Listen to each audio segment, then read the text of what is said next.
Bah, je tenais à t'inviter parce que je vois que tu es très actif sur le groupe depuis que tu l'as rejoint. En plus, t'es passé sur le club UPMP Oui. et je vois que tu es très actif aussi sur Runfight. Tu m'as l'air d'être jeune, tu parles beaucoup d'investissement. Je me suis dit, ça peut être vraiment quelque chose de très sympa pour la communauté. Bah écoute, c'est bien vrai, sachant que de base, je ne suis pas forcément comme ça par nature. De base, je suis un énorme consommateur YouTube et je fais partie des viewers de l'ombre, c'est-à-dire ceux qui regardent, ils lâchent un petit pouce bleu quand ils l'oublient pas, et après il va faire autre chose, tu vois. D'accord, bah déjà c'est bien, tu mets un pouce bleu. Mais déjà, c'est bien, tu vois, je m'abonne, je m'abonne, c'est déjà cool.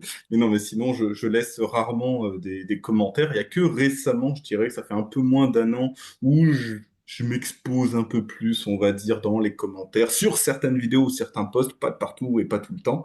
Euh, mais voilà, du coup, on va dire que je commence à prendre cette habitude, à donner mon avis, à partager ma vision des choses, parce que disons que j'ai eu une période de consommateur et de consommation assez intensive, et que maintenant, il serait peut-être grand temps de mettre à l'épreuve mes croyances, tu vois. Donc, c'est un peu Donc, c'est le toujours bien projet. parce que tu peux aider aussi les personnes à travers tes commentaires. Moi, je vois sur les vidéos que je fais, des fois j'ai des commentaires, des fois non, mais des fois quand j'ai des commentaires, j'ai des personnes après qui reviennent en message privé en me disant putain, le commentaire était sympa, ça m'a aidé, ça a permis de développer encore plus la vidéo, de donner des points de vue extérieurs, ne pas avoir que le mien en fait. Ah, ça, c'est cool, tu vois. Mais comme ce sont des choses qu'on ne voit pas, qui se passent, tu sais, derrière les rideaux, donc on n'en a pas conscience, nous, quand bah, ça ne nous concerne pas. Voilà, c'est pour ça que moi j'en parle souvent et que je suis aussi très actif sur le groupe, c'est pour aider vraiment la majorité des personnes, parce que beaucoup, je vois par exemple si je mets une vidéo sur YouTube, la republie sur le groupe Telegram, les gens vont plus parler sur le groupe Telegram que sur YouTube, parce qu'il y a peut-être le côté un petit peu, on va dire famille ou je sais pas. Oui, en fait, t'as le côté communauté et tu sais que quand tu es dans un groupe Telegram, tu as le respect, tu sais, des membres qui ont rejoint la communauté Telegram, alors que sur YouTube, comme c'est un espace plus que public et non pas privé entre nous, tu t'exposes, on va dire, beaucoup plus à des avis pas de contradiction, mais à des avis qui se veulent, je dirais, méchants pour un sou. C'est-à-dire que tu as des gens, ils vont pas être d'accord avec toi, bon, bah c'est louable, mais ils préféreront t'insulter ou te traiter d'idiot plutôt que d'élaborer leurs arguments. Et à ce moment-là, t'es en mode, bon, bah super. Moi, si derrière on peut débattre, ça m'est déjà arrivé, et derrière on a pu Voilà. débattre avec certaines personnes, il n'y a pas de souci, ça peut être sur le Tu moment, la vois, là, je personne suis elle n'est pas d'accord. d'accord. Oui. Mais c'est vrai que si c'est juste pour mettre un commentaire et derrière ne plus jamais avoir de réponse quand moi je vais répondre, c'est un petit peu dommage. Ouais, tu vois, et ça, j'en ai croisé beaucoup des gens comme ça qui, tu mets un commentaire qui est en soi bien construit, ou peut-être tu as fait quelques petites fautes, tu vois, d'orthographe, mais c'est pas grave parce que le fond en lui-même était intéressant. Mais non, les gens vont s'arrêter sur l'orthographe. Au fait, ça s'écrit comme ça, etc. Tu dis, ok, merci. Mais sur le fond, du coup, t'as un truc à dire, t'auras jamais de réponse. Et ça, c'est un peu le côté, on va dire, chiant d'Internet. C'est que tout le monde peut donner son avis, et c'est très bien, mais parfois, ce sont des avis inutiles. Bon, c'est comme ça. Oui, c'est la magie d'Internet, hein, c'est ce qui fait C'est la qu'on magie arrive à d'Internet. naviguer tous ensemble. Ah, ça, c'est bien vrai. Mais au moins, ça te forge un caractère, tu vois, parce que tu vois que quand tu as des gens qui donnent leur avis inintéressant, tu es en mode. Alors, soit tu le prends mal, et dans ce cas-là, tu as intérêt de bosser ton caractère, soit tu es en mode, ouais, je m'en fous, tu vois, et à ce moment-là, bon, bah, tu passes à autre chose, parce que de toute façon, ça reste qu'un étranger sur le net qui a posté un petit commentaire. Bon. Alors moi, ça fait déjà quand même quelques années maintenant que je suis sur YouTube, et pour être honnête avec toi, les commentaires mauvais font toujours mal. Même si on sait que ça n'a rien à voir ou que c'est une personne parmi plein d'autres, ça fait jamais plaisir de se prendre un mauvais commentaire. Je dirais que les commentaires mauvais, tu vois, sont d'autant plus, on va dire, percutants lorsque c'est toi le créateur de contenu. Oui, Donc c'est oui, je vois ce que normal tu que veux dire. forcément, voilà, parce que quand tu es juste le viewer qui donne un simple avis, alors soit tu pars dans un énorme débat comme on peut le retrouver, ou à la fin tu te retrouves avec 50 commentaires, mais c'est juste entre deux mecs. Bon, à ce moment-là, tu vois, ils sont dans leur bulle et c'est très bien parce qu'au moins ils ont eu un vrai débat. Ou soit c'est juste une personne random. Par exemple, moi je suis un viewer, donc je vais poser un commentaire, ça va être random. Tu vas avoir quelqu'un qui est pas d'accord, tu vas lui répondre. Il va jamais te répondre, ou toi tu vas décider de ne pas lui répondre. Bon, tu t'en fous parce que tu passes à autre chose dans ta vie. Tu n'as pas créé le contenu. Tu vois, Oui, oui. c'est pas pareil. Alors que quand tu as créé le contenu, tu as envie que justement ça intéresse les gens, que ça crée du débat, mais du débat, tu sais, qui est intelligent et intelligible, et non pas un débat où tu as l'impression que le mec, il a rien compris au sujet, ou comme on dit, il a très peu de confiture, mais il l'étale sur toute la tartine, tu vois. Donc, bon. C'est ça, il faut que ça fasse avancer le Le sujet. Et en fait, schmilblick, qu'il y bah ait des oui, gens d'accord ou pas d'accord, c'est pas grave. Ce qui compte, c'est d'avancer et de comprendre. c'est Heureusement qu'il y a ça. des gens qui ne sont pas d'accord avec moi ou avec d'autres personnes. Ah bah oui. Sinon, je pense qu'on s'ennuierait. Ah, ça, je suis assez d'accord. Mais oui, mais je comprends ce que tu veux dire, c'est que bah, en tant que créateur de contenu, voir des commentaires négatifs, c'est jamais plaisant. C'est comme si moi j'adore l'écriture, tu vois. Si je vois quelqu'un me donner une critique qui n'est pas constructive et qui est uniquement là pour me déboîter, bah, ça va pas me, ça va Ah, me ça fait toucher mal. aussi. Ah, ça fait mal. C'est en mode, c'est pas très sympa, poteau. Et après, en tant que créateur, tu ne peux pas non plus répliquer de façon injurieuse ou quoi que ce soit. Tu Ah dois aussi non, rester maître de toi. C'est ça aussi des fois qui est dur. tu dois conserver ton image de marque. C'est ça. C'est ça. Et Et là, les c'est gens, un peu plus dur. oui, parce que les gens, et ça, j'ai un truc que j'ai observé, on va dire, en vivant, hein, tout simplement, pas besoin d'être sur Internet pour le constater. Les personnes, les gens, de façon générale, ont plus facilement retenu les mauvaises choses que tu aurais faites que les bonnes choses. Tu auras beau être généreux toute ta vie, il suffit, comme on dit, d'un mauvais pas, et ça te suivra toute ta vie. Et les gens oublieront très vite ta générosité ou le fait que tu sois une bonne personne. Ah ben ça, Ça, oui. c'est un truc terrible. Tu vois, t'auras beau construire ton image, il suffit d'un truc, comme on dit, j'ai glissé chef, et encore c'est un petit truc, tu vois, pour te déboîter. Et pas besoin de beaucoup, hein. Ah mais ça, mais même après que ce soit dans le travail ou n'importe où, on aura Ah, partout toujours tendance à retenir le négatif. C'est plus facile de retenir le négatif que le point que le positif. positif. Ah, ça oui. Ce qui est malheureux parce que quand tu veux, par exemple, faire avancer quelqu'un, je me mets à la place d'un patron, moi qui suis justement auto-entrepreneur, ça m'arrive des fois de Oui. devoir employer des personnes. Je préfère faire en sorte que justement ils se souviennent de leurs points positifs, que ça les mette en valeur, que de lui rappeler son point négatif. S'il y a du négatif, comme toute personne, je vais le dire, mais je vais pas me focaliser dessus. Parce que pour moi, c'est descendre la personne et tu la mets pas en valeur. Que si tu la mets en valeur sur les points positifs, tu sais que dans le temps, cette personne, en fait, elle va juste devenir meilleure. Ah, ça, je suis complètement d'accord, mais moi aussi, ça, j'ai vécu ce côté où tu as un employeur qui ne relève que les côtés négatifs. Dès que tu fais du bien, tu dis, tu sais, il dit une fois, c'est bien, tu vois, mais dis que par exemple, c'est même pas une vraie erreur professionnelle que tu as faite. Ça peut être par exemple une mauvaise interprétation de l'information, ou ça peut être poser une question que peut-être tu n'aurais pas dû poser sur le moment, mais c'est pas non plus gênant, tu vois. Comme on dit, tu te fais passer pour plus bête qu'avant. Mais tu vois, la personne, l'employeur, va te le rappeler, il va te le rabâcher. Et t'es en mode, mais c'est bon, là. On a Et ça te passé motive plus. l'événement. Ben non, ça te motive plus, ça te donne plus envie de bosser pour cette personne parce que t'es en mode, mais moi, je veux évoluer. Si maintenant l'erreur est interdite, comment veux-tu progresser? Et justement, je pense que l'erreur, ça va faire aussi partie un peu de notre discussion. Les gens, surtout les Français, ça c'est une mentalité très française. Désolé, je vais taper un peu sur les Français. Les Français ont horreur de l'erreur. Pour eux, il faut que tout soit parfait dès que tu mets les pieds dans un endroit ou dans un domaine. Je vais donner l'exemple du travail. Quand tu arrives au travail, on va te former. Mais une fois que tu as été formé, c'est allez, maintenant tu es prêt, tu vas me prendre tous tes dossiers, tu vas me les faire. Toi, tu es en mode, mais attends, là, je viens à peine de commencer, ça fait 2 mois. Oui, mais c'est bon, tu es formé, on t'a montré, tu es censé savoir. Ok, d'accord. Ok. Et du coup, bah, sur le tas, tu apprends à ne pas faire d'erreur. Et quand tu fais une erreur, bah, en fait, tu vas pas trop apprendre parce que au lieu de dire, OK, j'ai fait cette erreur, je vais la rectifier, etc., bah, on va te le rabâcher constamment en te disant, ne fais plus jamais cette erreur. Tu vois, vraiment, ne fais plus jamais cette erreur, mais d'une façon très vindicative. Les Français détestent l'erreur. Tu vois, c'est un truc que j'ai constaté.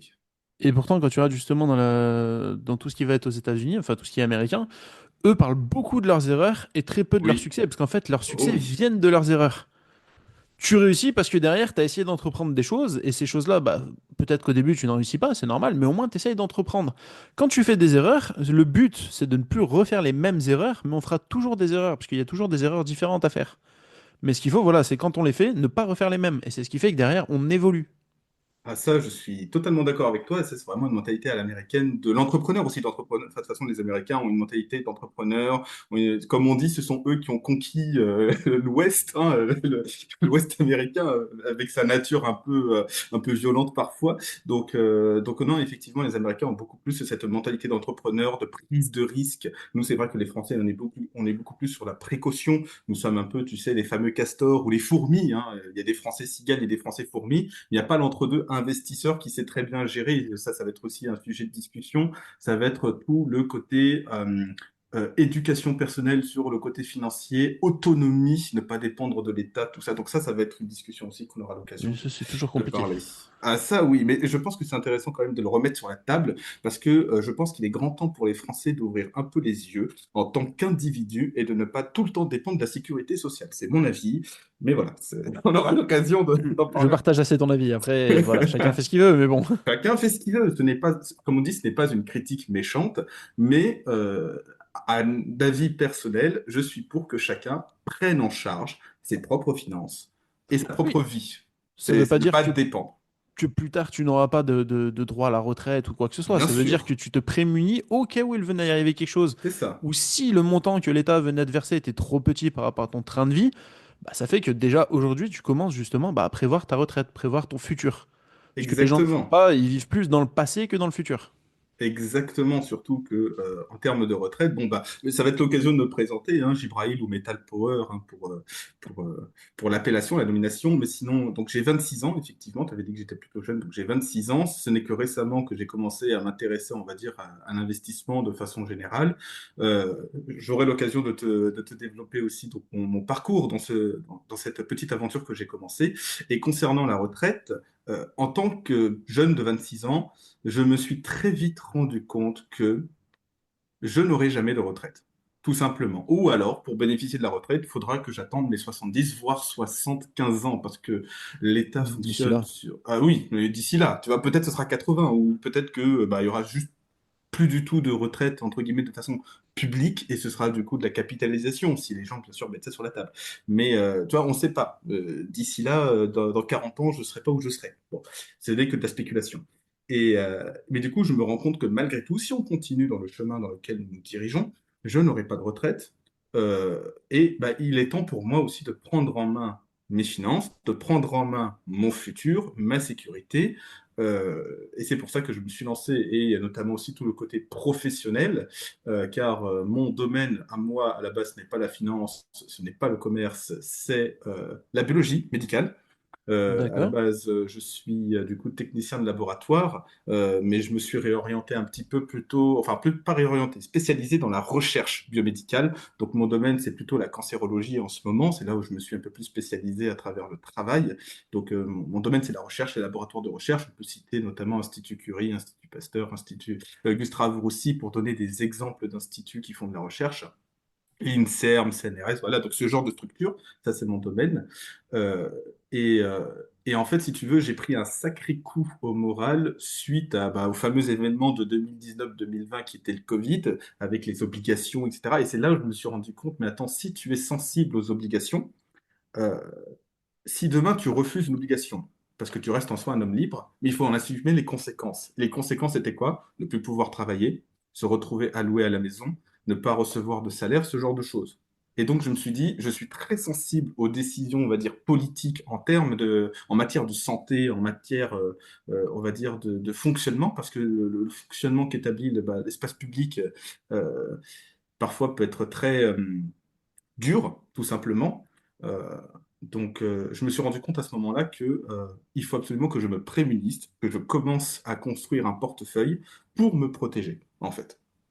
Et du coup, là, de ce que tu dis, c'est toi qui t'en es rendu compte ou t'avais déjà commencé à en entendre parler, peut-être sur Internet ou des amis autour de toi qui commençaient à parler de ça? Ou c'est vraiment toi, avec ce que tu as vécu, tu t'es dit, tiens, il va peut-être falloir que je commence à faire quelque chose. En fait, j'ai un ami qui, lui, m'a déjà parlé un petit peu de la bourse. D'accord? Mais Ok. il m'a plus présenté la bourse, me dire voilà comment ça fonctionne à peu près. Et donc lui, il investissait sur la bourse, etc. Mais derrière, ça n'aboutissait à rien de concret de mon côté, où, à part, on va dire, où il a inséminé la graine, l'idée dans mon esprit, je ne suis pas allé plus loin à ce moment-là. Donc toutes mes observations, toutes mes expériences, finalement, ont construit mes idées. Pareil pour les discussions que je peux avoir avec certaines personnes, ça construit mon opinion. Et donc, concernant, tu sais, le fait de prendre en charge ses finances, de prendre en charge, on va dire, son futur, ça, je l'ai compris de moi-même, en consommant bien sûr du contenu, en regardant à gauche, à droite, en observant. Les gens aujourd'hui n'observent que très peu, ou alors ils ne s'y intéressent que très peu, parce que nous sommes dans une société qui veut de la consommation rapide, le fameux scrolling, tu sais, de l'information. Et Oui. au lieu de choisir une information, comme on dit, qui est, on va dire, nourrissante pour l'esprit, qui permet de vraiment créer un esprit critique. Ce n'est pas parce qu'on consomme un contenu qu'on est d'accord avec lui. Parfois, il est aussi bon de se confronter à des contenus qui ne vont pas dans notre sens, tout simplement, pour pouvoir se construire un esprit critique, une certaine ouverture d'esprit. Et les gens parfois l'oublient. Aujourd'hui, nous sommes plus dans l'extrémisme des idées, c'est-à-dire soit tu es avec nous, soit tu es contre nous. Bon, ça, on le voit notamment en politique, surtout en France, même aux États-Unis, on le voit d'ailleurs. Mais bon, toi, c'est triste d'arriver dans ce monde parce qu'on perd cette ouverture d'esprit. Et je pense qu'il est bon que pour le français moyen, il faut qu'il conserve cette ouverture d'esprit, cet esprit critique, et que justement avec ça, il puisse ensuite construire sa vie autour, autour de cet esprit critique qu'il aurait pu entretenir. pour prendre les meilleures décisions pour lui-même, bien évidemment, en tant qu'individu. Oui, avoir des points de vue différents, c'est toujours intéressant. Que de se Oh que oui, conforter dans son propre point de vue et au final peut-être se perdre. exactement. Ok. Et à ce moment-là, tu as commencé par investir dans quoi? Quelle est la première chose où tu Alors, t'es dit, tiens, je vais investir, maintenant, qu'est-ce que je fais? Comment je passe le pas? j'ai passé le pas. Alors, si je dis pas de bêtises, je crois que c'était à mes 23 ans, 24 ans, quelque chose dans le genre. Donc, c'était entre 2022 2023, il me semble. J'ai commencé par la bourse. Alors, ça va être amusant parce que aujourd'hui, je ne suis que dans la tokenisation des biens immobiliers, mais j'ai commencé par la bourse avant. J'ai commencé par la bourse où, pour mon anniversaire, je me suis dit, je vais m'offrir 500 euros de mes propres fonds que je vais investir en bourse. Et je suis parti du principe, et ça c'est un truc que peut-être les gens vont pas comprendre, mais moi je suis parti du principe que j'allais perdre les 500 euros. Ces 500 euros, c'était 500 euros d'éducation et surtout d'auto-éducation. Tu sais, tu t'éduques tout seul. Voilà, c'est ta formation. C'est ma formation. Ces 500 euros, c'est ma formation où je me forme seul sans devoir payer une tierce personne pour me donner des cours pratiques. D'accord? Ou ça aurait pu être 1000 euros, 1500 euros, comme on peut le voir sur Internet. D'accord? Donc, avec ces 500 euros-là, j'avais mis d'abord 350 euros de base. Après, j'avais rajouté 150 euros parce que je voulais vraiment arriver à ces 500 euros d'apprentissage. Et ça m'a permis de découvrir la bourse. Alors, j'ai commencé par Trade Republic. Bon, je ne sais pas si c'est un bon broker aujourd'hui ou pas, mais j'avais commencé avec Trade Republic parce que c'était plutôt accessible, on va dire, à mettre en place. Et j'ai fait, on va dire, toutes les erreurs possibles et inimaginables. D'accord. J'ai acheté, je m'en souviens, ma toute première action, c'était du McDonald's. J'ai acheté juste une action McDonald's, je crois qu'à l'époque, il faisait dans les 240, 260 euros, un truc dans le genre. Et pourquoi t'as Euh, acheté du McDonald's? pour les dividendes, je voulais voir comment ça fonctionnait. Ok. Voilà. Donc j'ai acheté du McDonald's parce que tout le monde va au McDo, hein, et surtout parce que ça donnait des dividendes. Je voulais savoir comment fonctionnait la distribution de dividendes. Donc j'avais acheté, je l'avais conservé jusqu'à obtenir les dividendes. J'ai vu comment ça fonctionnait pour l'obtention de la dividende. Je dis ok, bah, je vais le revendre parce que voilà, j'étais un petit positif en plus, en mode bon bah vas-y, je vais juste prendre les bénéfices et le dividende et ce sera très bien. Et ensuite, j'ai commencé, on va dire, à investir comme ça à gauche, à droite dans différents stocks. Je pourrais plus te faire le listing, hein, tu m'excuseras, ça remonte un peu. Et surtout, j'ai appris aussi qu'est-ce que c'était les effets de levier. Donc, forcément, quand tu n'y connais rien, bah, c'est le meilleur moyen de faire des conneries. Hein. T'es pas un trader non Oui. plus hein, quand tu commences. Mais c'est bien que j'ai fait cette erreur-là parce que ça m'a permis de comprendre comment fonctionnaient les effets de levier. Le fait de faire 2 fois 3 fois 6 ce genre de choses, et de voir que en une chandelle, tu peux tout perdre, hein, clairement. Oui, et puis ça dépend de l'effet de levier que tu prends, ça peut être en quelques secondes même. Exactement, exactement. Mais voilà, donc j'ai appris l'effet de levier et j'ai appris autre chose. D'ailleurs, je le mentionne dans un de mes articles, tu sais, les 4 erreurs des débutants, hein, donc, dont je faisais partie à l'époque, c'est toute la gestion émotionnelle qui est autour de l'investissement. Parce qu'on ne se rend pas compte, mais oui, l'investissement inclut tout un aspect émotionnel, la gestion de l'émotion pour ne pas te faire surtout de conneries, hein, c'est surtout ça. Pas céder à la panique, apprendre à accepter la peur, parce que oui, quand tu vois tes trucs diminuer, bah, t'as peur, toi, tu te dis merde, je viens de commencer, ça y est, je suis déjà en négatif, qu'est-ce qui se passe? Donc oui, oui, j'ai appris ça, j'ai appris donc la gestion émotionnelle, j'ai appris le leverage, j'ai vu à quoi ressemblait un ETF, donc c'était bien, j'ai vu à quoi ressemblait une action, je vois aussi du coup la différence entre le prix d'achat et enfin, le prix d'un stock et pardon, là, il faut que je parle en français. La part d'une action et le prix d'achat où tu as une différence qui part pour la plateforme et que du coup tu dis tiens, c'est bizarre, j'ai un différentiel de quelques euros, quelques centimes, tu vois, c'est étrange. Mais voilà, Oui, ce du qui coup, s'appelle le spread sur les plateformes. exactement. Donc, tu apprends aussi qu'est-ce que le spread, parce que ça, quand tu ne l'as pas rencontré, tu te dis, bah super, je vais acheter un truc à 50 euros, et au final, tu te rends compte que bah, tu as ta position à 50,15 €, tu es en mode, tiens, d'où viennent les 2,15 €, tu vois, et tu comprends vite. Euh, donc, euh, donc oui, non, j'ai appris plein de choses de cette manière, et aussi, autre chose, et ça, je le mentionne aussi dans le même article que j'ai mentionné précédemment, c'est suivre les influenceurs. Parce qu'à un moment, je voulais croire en une entreprise qui s'appelait Mulen Automotive à l'époque. Il est toujours en action, mais il fait que dégringoler, donc j'ai tellement bien fait de ne pas garder les actions dedans. Tu avais des investisseurs qui y croyaient vraiment. Et du coup, ça te pousse aussi à y croire d'une certaine manière. Et tu dis, OK, je vais voir tester. Et tu vois que malgré que le marché soit extrêmement biriche, c'est-à-dire extrêmement baissier, quand tu vois qu'il y a des dilutions de 1% des actions, et que tu vois que ces mêmes influenceurs sont toujours en mode non, mais ça va remonter, etc. T'es en mode non, les gars, arrêtez au bout d'un moment, stop, arrêtez vos bêtises, arrêtez de vendre du rêve, ça ne remontera pas, ça ne fait que diminuer. Et j'ai checké avant-hier ou hier, je ne sais plus, justement ce même stock où j'avais investi un petit peu, et ben il a extrêmement diminué, il a subi énormément de dilution. Donc tu vois, tu apprends aussi à ne plus suivre les influenceurs sur des positions particulières. Oui, parce qu'il y a quand même une chose qu'il faut se dire, c'est qu'en tant qu'influenceur, j'en suis considéré comme un moi aussi, mais je peux avoir une position dans quelque chose, parler de ça pour essayer de sortir en fait avec l'argent des personnes qui vont rentrer. En gros, c'est-à-dire que moi, je vais acheter une position, je sais pas, chez Tesla à 100 dollars. Je vais parler de Tesla, Tesla en permanence. Peut-être que pas mal de gens vont rentrer sur l'action Tesla. Ce qui fait que moi, bah, je vais être gagnant sur le prix de l'action et je vais revendre en fait sur ces gens-là. Et il y a beaucoup de personnes qui font ça et ça, faut faire attention. Oui, je suis assez d'accord avec toi et c'est pour ça Et que encore plus sur les projets crypto d'ailleurs. oh oui, parce que les cryptos se veulent volatiles par nature, beaucoup plus volatiles que la bourse d'ailleurs, hein. Même si la bourse, parfois, on voit des moins 23%, dites d'où ça sort. Oui, mais ça, c'est des gros portefeuilles qui arrivent à faire fluctuer. C'est pas moi en investissant 100 dollars qui va arriver à faire fluctuer quoi que ce soit sur l'action Tesla ou même McDonald's, comme tu disais tout à l'heure. C'est ça. Par contre, sur des projets à plus faible capitalisation, donc plus basés sur de la crypto-monnaie, effectivement, bah, je peux arriver, entre guillemets, à manipuler le marché. Exactement, surtout que les liquidités sont quand même beaucoup plus faibles dans les marchés de la crypto, surtout pour des projets émergents. Donc oui, là tu as beaucoup plus d'occasion de manipuler le marché avec tes 100 dollars. Et j'ai fait les mêmes erreurs que toi, c'est qu'au début, tu te fies à des investisseurs influenceurs qui te disent, bah regardez, moi là j'ai mis de l'argent. Après, ils vont te montrer une capture d'écran où ils ont gagné de l'argent dessus. Tu dis, bah attends, moi aussi j'ai envie de faire pareil. Du coup, tu investis, mais en fait, tu sers juste d'exit liquidity. Donc, ton argent va servir à rémunérer ce que l'influenceur, lui, va sortir de sa position.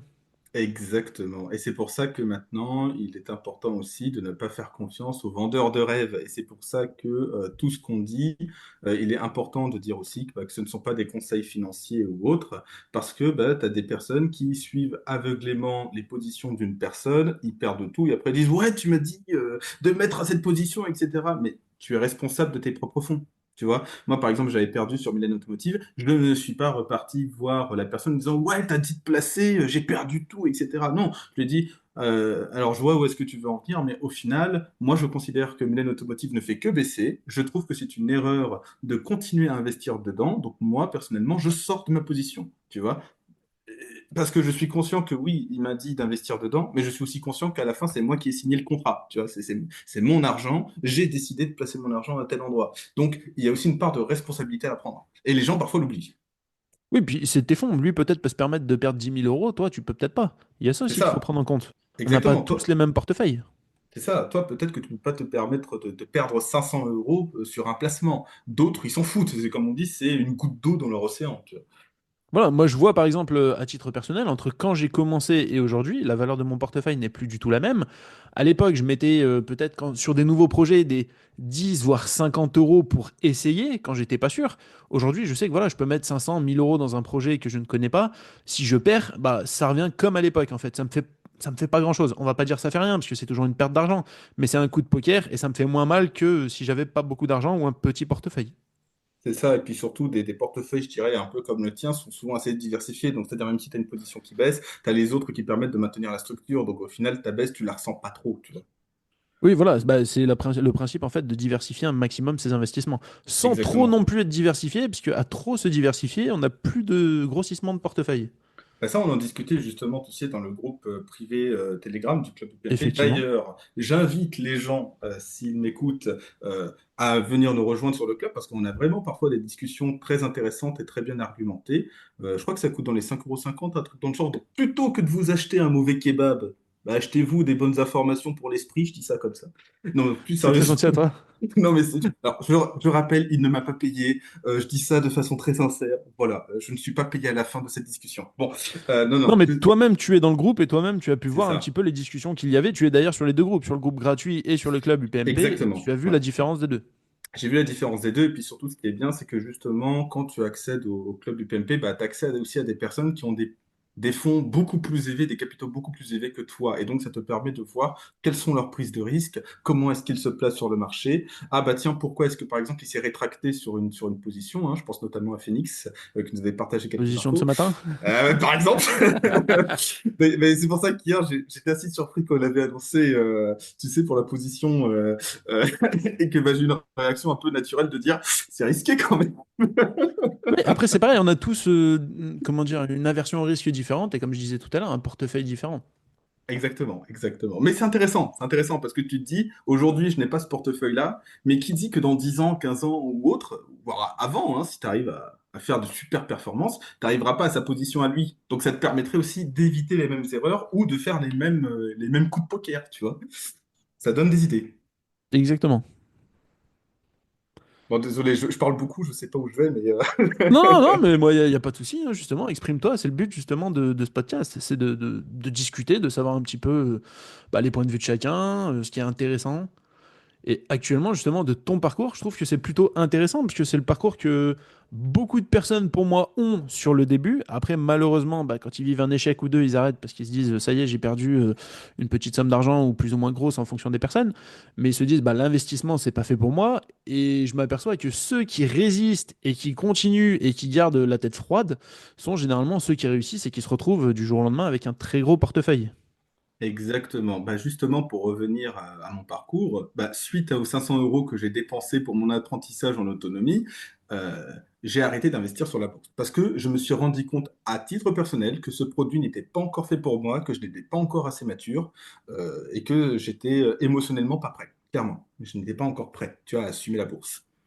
Et à l'époque, je m'intéressais déjà à des informations donc, sur Internet concernant du coup la tokenisation des biens. Donc moi je trouvais que la blockchain, autant les NFT, c'était pas mon délire parce que tu sais, rien que pour les jeux vidéo, ça avait fait un sacré flop.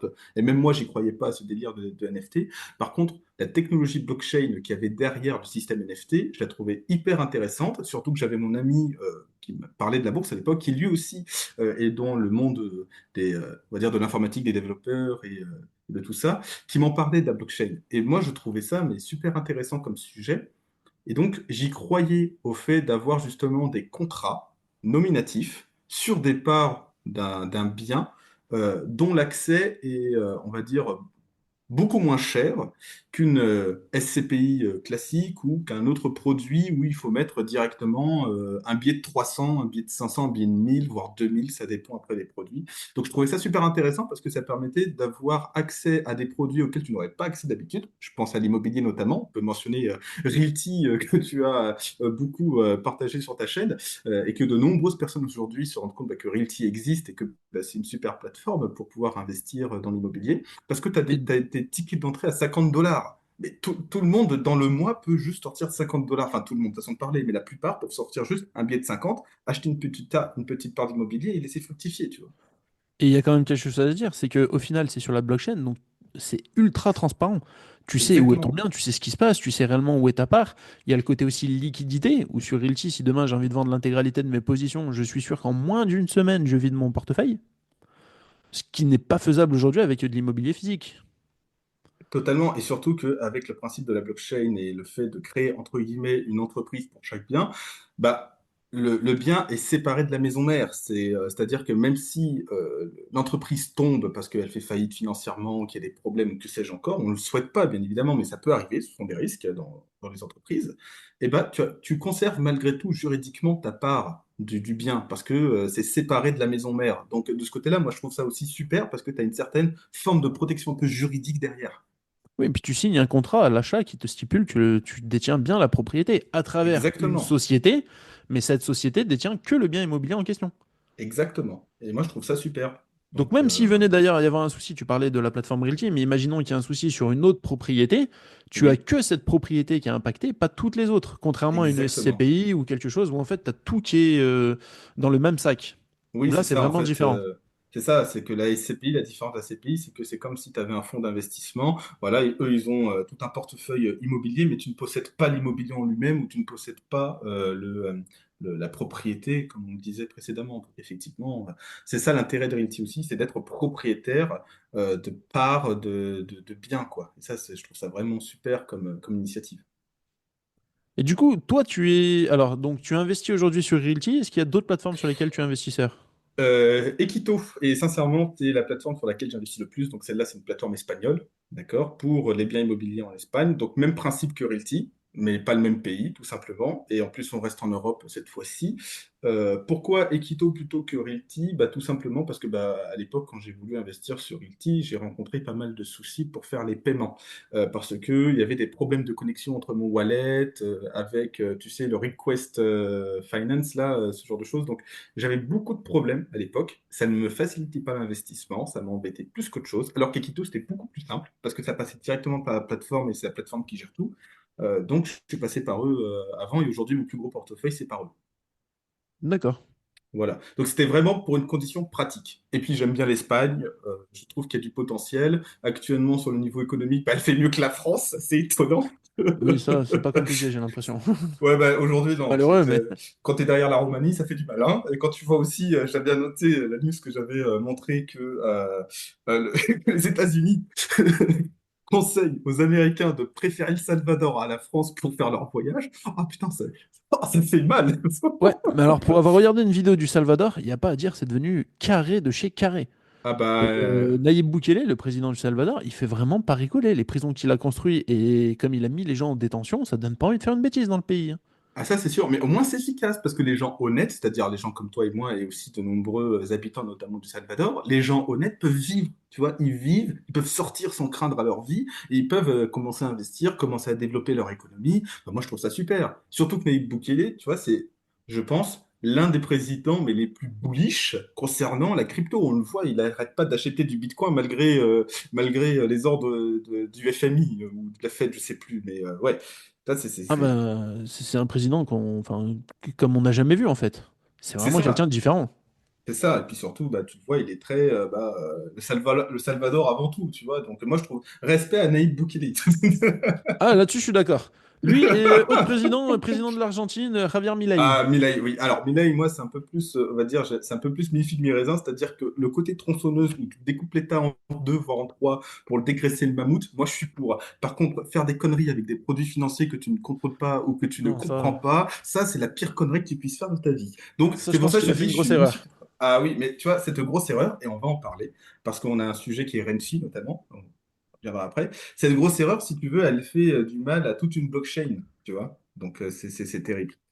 Oui, mais regarde, qui n'a pas fait d'erreur? Prends le président Trump, il a lancé un Ah oui, memecoin, sa lui. femme a lancé un memecoin. En fait, tout le monde aujourd'hui surfe là-dessus parce que c'est un marché qui est plus ou moins régulé, si on peut dire. Tu peux lancer une crypto comme tu veux en l'espace de 10 minutes. Si en plus, tu es un peu médiatisé, donc là, le président des États-Unis, bah, niveau média, ça va, tu gères plutôt pas trop mal. Tu as juste à parler de quelque chose, tu sais que tout le monde va acheter derrière. Alors, c'est malheureux parce que bah, du coup, beaucoup de gens vont se faire avoir. Mais C'est j'ai vrai. l'impression que c'est un peu le cycle de la vie, parce qu'au final, ça existera toujours.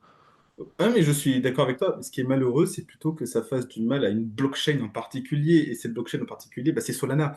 Solana qui, je trouve, est un protocole qui est mais très intéressant, surtout en termes de rapidité d'échange, de diminution des coûts. Parce que quand tu vois les coûts ETH, tu te dis, mais il me faut 30 balles limite pour pouvoir faire mon bridge, enfin pour pouvoir transférer un fonds à un autre. Alors, pas trop aujourd'hui, hein. J'ai fait un transfert hier sur Ethereum. Franchement, là, ça a bien baissé, hein. Quand l'Ether est C'est pas trop vrai? cher, oui, oui, les frais, là, c'est pas accessible du tout, hein. Je crois que Parce 1,94, j'ai fait un swap. D'accord, parce que tu vois, je voulais transférer de mon MetaMask à mon Solflare 200 dollars en USDC. Euh, Euh, comment dire, 60 dollars, s'il vous plaît, de Non. TH pour faire le transfert. Pardon, Ah, là, ça, pardon. ça fait un peu cher. Là, je préfère rester dans le système traditionnel et appeler ma banque et voir avec eux pour faire un transfert, hein. On est d'accord, mais tu vois, c'est pour ça que je te dis que ETH, bon bref, mais Solana en fait le problème c'est que maintenant il a une réputation de shitcoin, enfin et de même coin parce que les gens ont développé tellement de shitcoin et de même coin sur ce protocole que bah, Solana en a pris un coup Mais sur la brand quoi, sur le parce que c'est branding. un protocole qui coûte pas cher. Tu peux créer un token, tu peux créer des choses vraiment facilement et pour peu en termes de prix. Si Ah, je demain suis tu veux d'accord. créer quelque chose sur Ether, t'as pas envie de faire vraiment de la merde parce que tu sais que les frais que ça va te coûter, bah déjà ça va te coûter une blinde. Si en plus les gens derrière veulent faire des transferts ou des choses comme ça, bah, c'est pas, ça leur coûte une blinde. Donc tu vas pas investir sur un truc, comment dire, un meme coin ou un shitcoin, peu importe. Tu vas essayer d'investir sur des projets qui pour toi ont une réelle valeur dans le temps. Même Ah mais si je suis on peut se d'accord. rater, hein. Ah non, je suis d'accord. C'est juste que je trouve que comme on va dire qu'on est à l'avènement pardon, de la crypto-monnaie, des blockchains, de la tokenisation, de tous ces projets finalement qui commencent à prendre de plus en plus d'attention, hein, d'ailleurs dans le monde entier, euh, ça ne participe pas, on va dire, à l'adoption. Parce que tu as la réalisation de l'existence, mais après, il faut l'adoption. Et la plupart des gens vont voir que bah, finalement, il y a eu ces problèmes, que finalement, ça a l'air d'être un scam, bah, on va pas l'adopter. Parce que pour moi, ça reste un scam. Tu vois, Alors oui et non. c'est le problème un peu, je trouve. Je suis d'accord et pas d'accord avec toi. Je t'en Parce prie. que pour avoir entendu pas mal de gens, ces derniers temps, je fais beaucoup les boutiques pour acheter des cartes Pokémon, des coffrets Pokémon pour les mettre de côté, parce que c'est des choses qui prennent de la valeur. Oui. Normalement, c'est plus réservé, entre guillemets, pour les enfants. Je me considère comme un grand enfant. Dans la queue, je vois énormément d'adolescents, de gens qui sèchent les cours et tout pour aller acheter, donc des petits investisseurs, parce que leur but c'est d'acheter pour revendre, que ce soit sur Vinted, eBay, Le Bon Coin. Oui. Beaucoup, mais quand je dis beaucoup, c'est même énormément, parlent de crypto-monnaie et d'investissement sur les crypto-monnaies. D'accord. Énormément de gens, quand je fais la queue, parlent justement de Solana et ils investissent tous sur des projets, mais des choses que j'ai jamais entendu parler. Donc, bah, forcément, on va partir sur du même coin pour au moins 90% de ce qui est représenté. Bah, ces Oui. gens, en fait, c'est comme un jeu à gratter. Tiens, t'as entendu parler, là, il y a un même coin qui est sorti, il s'appelle, je sais pas, Turtle Coin ou peu importe. Et ben, je vais investir 10 balles dessus, parce qu'en fait, il y a moyen de devenir riche.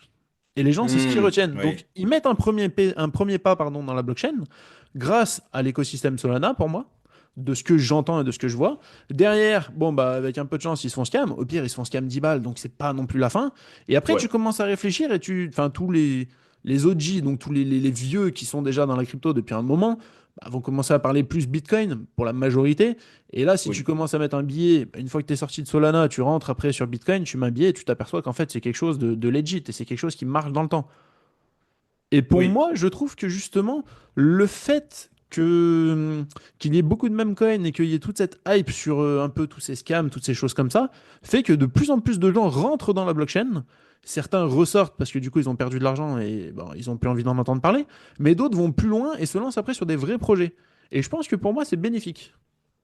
En fait, c'est bénéfique, mais en même temps, tu as le risque de développer le syndrome du joueur de casino.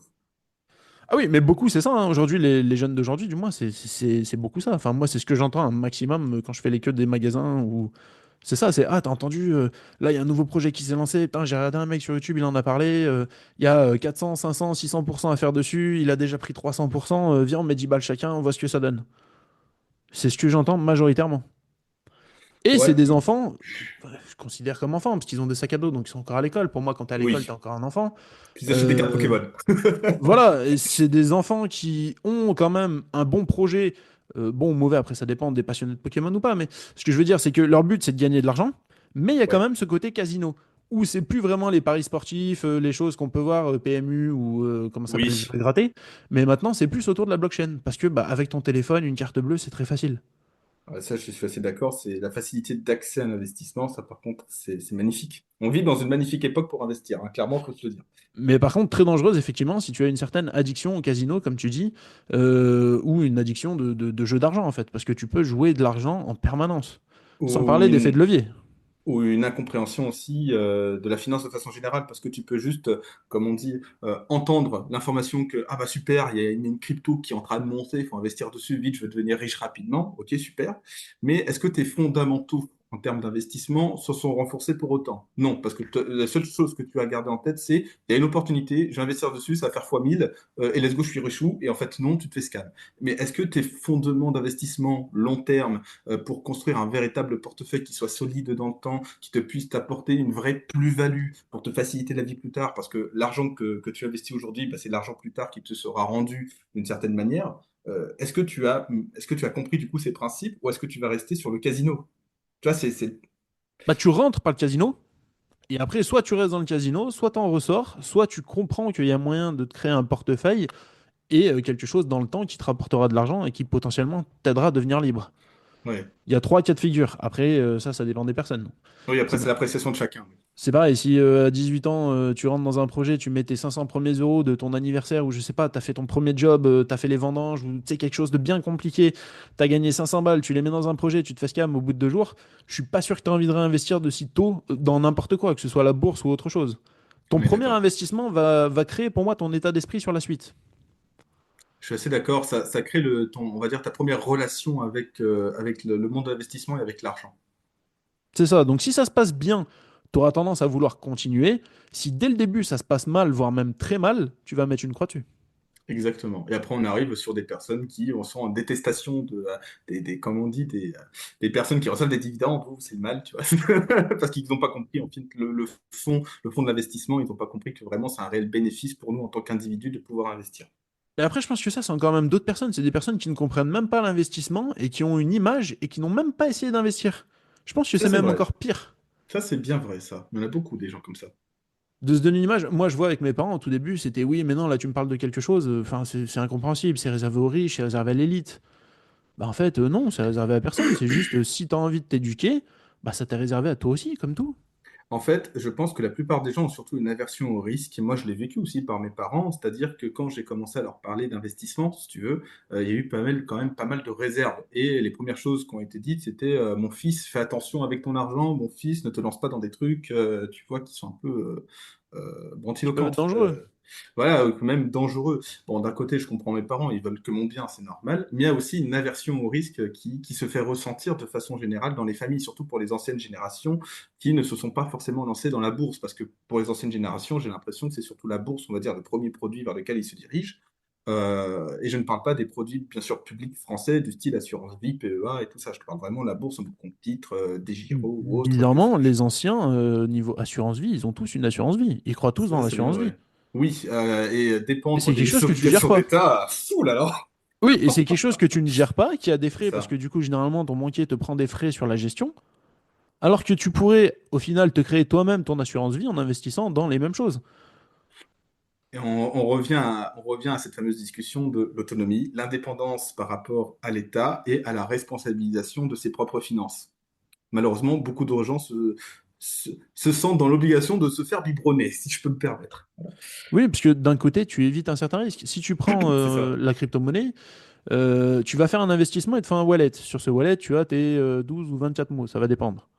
Bah, si tu les perds, tu perds tes fonds. Oui, Que si à la banque, tu perds ton mot de passe, tu appelles ta conseillère, elle te redonne un mot de passe, ça y est, c'est reparti. Tu perds ta carte, elle te refait une carte, ça te coûte 5 balles et puis c'est réglé. c'est ça. Et beaucoup de gens ont peur de ça, justement. Moi, je vois, hein, mes parents ont investi en crypto-monnaie, le coup de la clé, putain, ça a été compliqué au début, hein. Oui, mais j'appelle qui si j'ai un souci? Ah, mais t'appelles personne. Il faut pas que t'aies de problème. Tu prends ta responsabilité. C'est Tu ça. deviens toi-même ta propre banque. Ah oui, mais là, ce que tu me dis, c'est compliqué, parce que d'habitude, si j'ai un souci, j'appelle la banquière. Oui, mais du coup, tu payes des frais, tu payes pas mal de choses. Et Après, est-ce ça, que c'est vraiment. Ça, tu y c'est crois pas? c'est ça, mais après, c'est vraiment ce côté justement d'autonomie. Ça t'apprend à devenir responsable, en fait, c'est surtout ça. C'est-à-dire que tu vas pas mettre ton mot de passe sur un post-it que tu vas laisser je ne sais où dans ta maison et que tu vas le confondre avec ta liste de courses. Tu vois, c'est au bout d'un moment, à toi de te responsabiliser aussi. T'es un Ou tu le laisses adulte, pas t'es sur ton grand, téléphone. par exemple aussi, tu vois. Non, ça, Donc, je suis assez d'accord. mais ça, c'est un vrai problème, je dirais, en France, que l'État, mais ça, c'est un travail qui s'est fait dans les années, hein, ça date pas d'aujourd'hui, ça s'est fait sur plus de 60 ans, je dirais. L'État a développé une véritable dépendance. Et les gens sont dépendants, du coup, d'une structure supérieure à eux. Et ils ne savent plus, on va dire, agir par eux-mêmes et être indépendants, avec surtout leurs propres finances. Et comme on dit, la première chose que tu vas aller voir quand tu as des questions sur ton argent, c'est le banquier, tu vois. Mais Mais est-ce que lui est là pour te faire gagner de l'argent ou est-ce que lui est oh là là pour en là. gagner lui de l'argent? Ben, il est là pour te vendre son produit, en fait. Parce que lui, s'il veut vivre, il faut qu'il te vende des produits. Donc c'est lui On qui est doit gagner de d'accord. l'argent, pas toi. Il va te vendre des assurances, il va te vendre des fonds d'investissement, il va te vendre que sais-je encore, hein, ou il va te vendre des prêts à la consommation, parce que lui, derrière, mais ça lui fait des commissions, ça lui fait, voilà, ça fait engranger de l'argent pour sa structure, tout simplement. Et après, d'un point de vue de l'État, est-ce que l'État a un intérêt à ce que tu comprennes tes finances? Non, du tout. L'État, en tout cas, ça dépend. Soit tu as un État qui est très libertarien ou libéral, je sais pas comment, parce que tu sais, les Parlons de la termes, ils France, hein. sont. Ouais, mais parlons de la France, on l'est nous-mêmes. On est français. Non, non, tu as un État français qui, aujourd'hui, je considère en tout cas que peu importe le parti politique que tu es, sauf peut-être, je dirais, sur l'échiquier politique extrême droite, je parle pas de l'identitaire, tout ça, hein, je parle vraiment purement sur le côté économique, euh, la plupart sont socialistes ou communistes, hein. Ah Quand bah, il y tu, a, quand il y a- tu- il y a que deux cases, hein. Ah oui, il n'y a que deux cas, c'est socialiste ou communiste. Et surtout, il y avait une étude qui avait été faite, je crois, je ne pourrais plus te sortir les chiffres, je suis sincèrement désolé. J'avais vu ça sur une vidéo YouTube qui présentait comment les Français se considéraient dans la compréhension de l'investissement. Et tu avais, je crois, plus de la moitié des Français qui disaient comprendre l'investissement. Sauf que quand tu rentres plus en profondeur dans les chiffres, en fait, que tu vois que la plupart des gens, soit ils font confiance à leur banquier, soit ils ont des assurances vie, que le taux de personnes qui détiennent des PEA mais, est extrêmement faible, et encore moins quand il s'agit d'autres produits du style compte-titre qui n'est pas un PEA Oui, ou, c'est euh, Théo. ou crypto wallet ou que sais-je, tu vois. Et tu te rends compte que, mais en fait, les Français ne sont pas éduqués financièrement. Et c'est terrible. Moi, je trouve ça terrible. Bah, c'est quand même fait exprès, parce que quand tu regardes, là, ça tombe bien, puisqu'on est sur les déclarations d'impôts, quand tu dois déclarer des comptes à l'étranger ou des crypto-monnaies, mais franchement, accroche-toi. Parce que tu Oui. passes un temps fou à essayer de comprendre. Donc, bah, tu te dis, bah, en fait, finalement, je vais arrêter d'investir. Là, déclarer mon livret A et mon compte courant, c'est largement suffisant. Je vais faire 3%, 2% sur mon livret A, je vais gagner de l'argent, et puis voilà, puisque les gens partent pas plus loin. L'administration française ne participe pas, on va dire, à faciliter l'investissement. Clairement pas. Et de toute façon, on le voit avec les micro-entreprises. Même pas besoin de partir, tu sais, dans la bourse ou autre. Non, juste tu regardes les micro-entrepreneurs, mais c'est un enfer fiscal, un enfer administratif qu'ils subissent. Donc, alors oui, c'est de plus en plus compliqué, on va dire, pour déclarer ces impositions parce que on a tellement des petits hommes gris qui mettent je ne sais pas combien de conditions avec je ne sais pas combien de lignes et du coup tu confonds, etc., que tu n'as pas le droit à l'erreur, encore cette idée française de ne pas avoir droit à l'erreur. Alors Euh, si, là, tu as le droit à l'erreur. Ça te coûte un billet, par contre, si tu fais une erreur. Ça te coûte 1500 balles Par plateforme. par plateforme, mais ça te coûte 1500 balles de faire une erreur. Voilà, généralement, tu l'as fait une fois, tu sais que l'année d'après, ta déclaration, elle est carrée, hein. C'est ça, c'est ça. Là, tu es sûr que tu toucheras même plus du tout à l'investissement, en fait. Oui, non, mais c'est justement pour moi un petit peu le problème, tu vois, parce que après, en fait, il va y avoir deux écoles. J'ai remarqué, il va y avoir l'école de ceux qui veulent déclarer pour faire tout bien, puis finalement, ils vont se prendre quand même une amende parce que bah, malgré qu'ils ont essayé de faire tout bien, bah, tu fais des erreurs parce que c'est trop compliqué. Et il Oui. va y avoir l'école de ceux qui se disent, bah, de toute façon, quitte à me prendre une amende, autant rien déclarer et je verrai à ce moment-là. Oui, oui, donc tu as clairement deux écoles. Et puis tu as ceux qui disent vraiment merde à l'État, hein. Souvent, ceux qui déclarent rien, c'est pas parce que c'est juste compliqué, c'est parce qu'ils disent en même temps merde à l'État, je finance des trucs qui sont inutiles. Donc Oui, ça, mais oui, ça, c'est encore autre chose. Mais tu peux ça c'est avoir encore autre envie chose, de, mais ça tu peux participe. avoir envie de déclarer, te poser devant le registre et te dire, mais attends, mais là, je vais y passer des heures, je comprends rien, il n'y a personne pour m'aider, je vais Oui, devoir payer un fiscaliste. C'est bon, j'ai gagné 30 balles de dividendes cette année, plus 20 balles d'actions, c'est bon, je vais pas déclarer, ça sert à rien. surtout quand tu as des personnes qui n'ont pas fait, tu sais, d'Excel avec un suivi. Ah non, si tu dois reprendre toute ton année en moins d'un mois, bon courage. C'est compliqué. Après, aujourd'hui, on a quand même un avantage, c'est que beaucoup de plateformes proposent justement de faire un espèce de récap avec les Bien montants que tu as sûr. investis, quel type d'investissement, combien tu as gagné d'argent. Que ça, tu transmets directement après aux impôts. Mais faut-il encore trouver la bonne case? Il faut rentrer en contact avec la plateforme. Si comme moi, tu en as 10 ou 15, bon, bah là, ça commence à devenir un vrai enfer. Au final, Oui. tu te dis, je vais payer un fiscaliste, mais lui, bah pareil, il va manger sur ce que tu as gagné sur l'année, quoi. C'est ça, c'est ça, c'est ça. Donc oui, en fait, ça rend la question très compliquée. Donc on a espoir qu'un jour la France devienne moins communiste, mais bon, Oui, l'espoir est faible. il y aura bien un coup de tronçonneuse au sein de l'État qui va régler le problème au bout d'un moment. Un jour ou l'autre, oui. Bah, rien que les Français, tu vois, parce qu'en fait, tu vois, tout le monde est en mode oui, le Rassemblement national. Désolé, on part sur une discussion très politique, mais oui, Rassemblement national, etc. Écoutez, en dehors de la question identitaire, en dehors de la question de l'énergie, je pense notamment, tu sais, au nucléaire, où là, la gauche et la droite sont pas d'accord. Mais sur la question économique, quand tu regardes le programme du RN, et c'est kiff-kiff, vous récoltez la gauche, en fait. Les gens Ah, l'ont mais pas bien sûr. compris. Et les gens n'ont pas compris ça. Ah, des deux côtés, pour moi, c'est kiff-kiff. Et enfin, Ah, c'est que kiff tu ailles de kiff. l'extrême gauche à l'extrême droite en passant par le centre, ce qu'ils Oui, veulent, c'est une place pour eux pouvoir manger, c'est plus ça. d'impôts parce qu'il faut qu'ils mangent plus, et c'est tout. Il n'y a personne qui parle de couper dans les budgets de l'État. Ou alors ils On est vont en bien parler vite d'accord. fait parce que c'est à la mode, et juste derrière, en fait, t'as un texte de loi qui va passer, et puis non, non, faut pas couper, là, il faut encore plus d'argent, plus de subventions, plus de choses comme ça. C'est ça Merci le Eric réel Lombard. problème. Non, mais Ouais, je non, suis mais c'est. d'accord. Et toi, c'est comme. À la rigueur, on pourrait dire oui, CNAFO de reconquête, tu vois, pourquoi pas, elle parle de diminuer les budgets, etc. Toi, c'est intéressant, parce que j'ai l'impression que c'est la seule à vraiment rentrer dans le sujet. Mais, Elle est David Linard, je crois aussi, j'ai entendu. C'est deux alors, noms qui David Linard, tu ressortent. vois, je le connais pas, donc je vais aller m'intéresser plus à David Linard. Ok. Deux personnes qui arrivent à ressortir, qui sont assez d'accord, bah pareil, pour couper les budgets, choses comme ça, histoire de Oui. rendre l'État un petit peu moins agressif et du coup bah, de laisser respirer un peu les citoyens. Mais est-ce que réellement après c'est en projet, est-ce qu'ils ont derrière des idées de comment faire? Parce que enfin, c'est comme tout. Aujourd'hui, tu as habitué tellement de gens à avoir des subventions, tu Ah prends même oui, les oh là là. journalistes, que si demain tu coupes les subventions, un petit peu comme Trump en te disant bah là, je vais dégager, je vais créer le Dodge, et derrière je vais dégager la plupart des gens, tu vas te prendre des manifestations en France, hein. Les gilets jaunes ils vont sortir, et puis là il va y avoir toutes les couleurs, hein. Parce que en fait, ça revient à quelque chose que enfin, que j'ai appris justement lorsque j'étais en prépa à l'époque, c'était la servitude volontaire. Les gens se rendent, enfin, comment dire, qui se soumettent à la servitude face à un tyran, mais de leur propre volonté, sans que le tyran n'ait besoin de les forcer. Et ben, Ah c'est ce oui, qu'on vit en France. On mais vit clairement, dans parce que t'as la pas à te prendre servitude la tête. volontaire. C'est ça. Tu ne poses pas de Est-ce que questions. Est-ce que toi, alors après, je vais parler en tant qu'investisseur, mais Je t'en est-ce prie. que ton train de vie d'investisseur est plus intéressant que le train de vie de quelqu'un qui va en soirée? Sans Hum, parler du hum, plus hum. tard. Alors, c'est ça qui est intéressant, c'est que moi, par exemple, quand je travaillais, parce qu'actuellement, je suis au chômage, je suis à la recherche d'un nouvel emploi, je gagnais à peu près 2 000 € par mois pour vivre convenablement. D'accord? Ok. On va dire qu'on considère qu'il y a à peu près 1 200 € qui servent à toutes mes charges. D'accord? Donc, quand je dis les charges, c'est loyer, eau, électricité, Internet, mobile et la nourriture avec parfois quelques petites, tu sais, on peut monter jusqu'à 1 300 parce que voilà, tu as envie de te faire plaisir un peu de temps en temps quand même. Voilà. Oui, Donc, normal. ça, c'est uniquement les charges, on va dire, obligatoires pour se nourrir et se loger. OK? Bon, et payer les factures. Ensuite, on considère qu'il reste à peu près 800, 700 euros. Sur ces 800 à 700 euros, tu as une partie qui servent à mes hobbies. D'accord? Moi, par exemple, j'aime la parfumerie de façon générale. Donc, j'achetais des produits, de la matière brute et de l'alcool, tu sais, à 96 degrés, pour pouvoir faire Oui. mes petits mélanges à la maison, mes petits flacons et tout ça. Parfois, c'est aussi des jeux vidéo, parce que là, j'aime les jeux vidéo, donc je m'achète un petit jeu vidéo, ce genre de choses. Donc oui, c'est un petit plaisir, sortir dehors, se faire un petit resto, etc. Donc, tu as un petit budget plaisir. Je suis pas un fêtard, donc je vais pas en boîte de nuit. Bon, ça règle le problème, tu vois. Je ne fume pas, donc je n'achète pas de cigarettes. Hop, ça fait des Ok. dépenses en moins. Je ne bois pas d'alcool, donc j'achète pas de bouteille. Hop, des dépenses en moins. Tu vois, il y a des choses qui sont obligatoirement enlevées par rapport à d'autres personnes.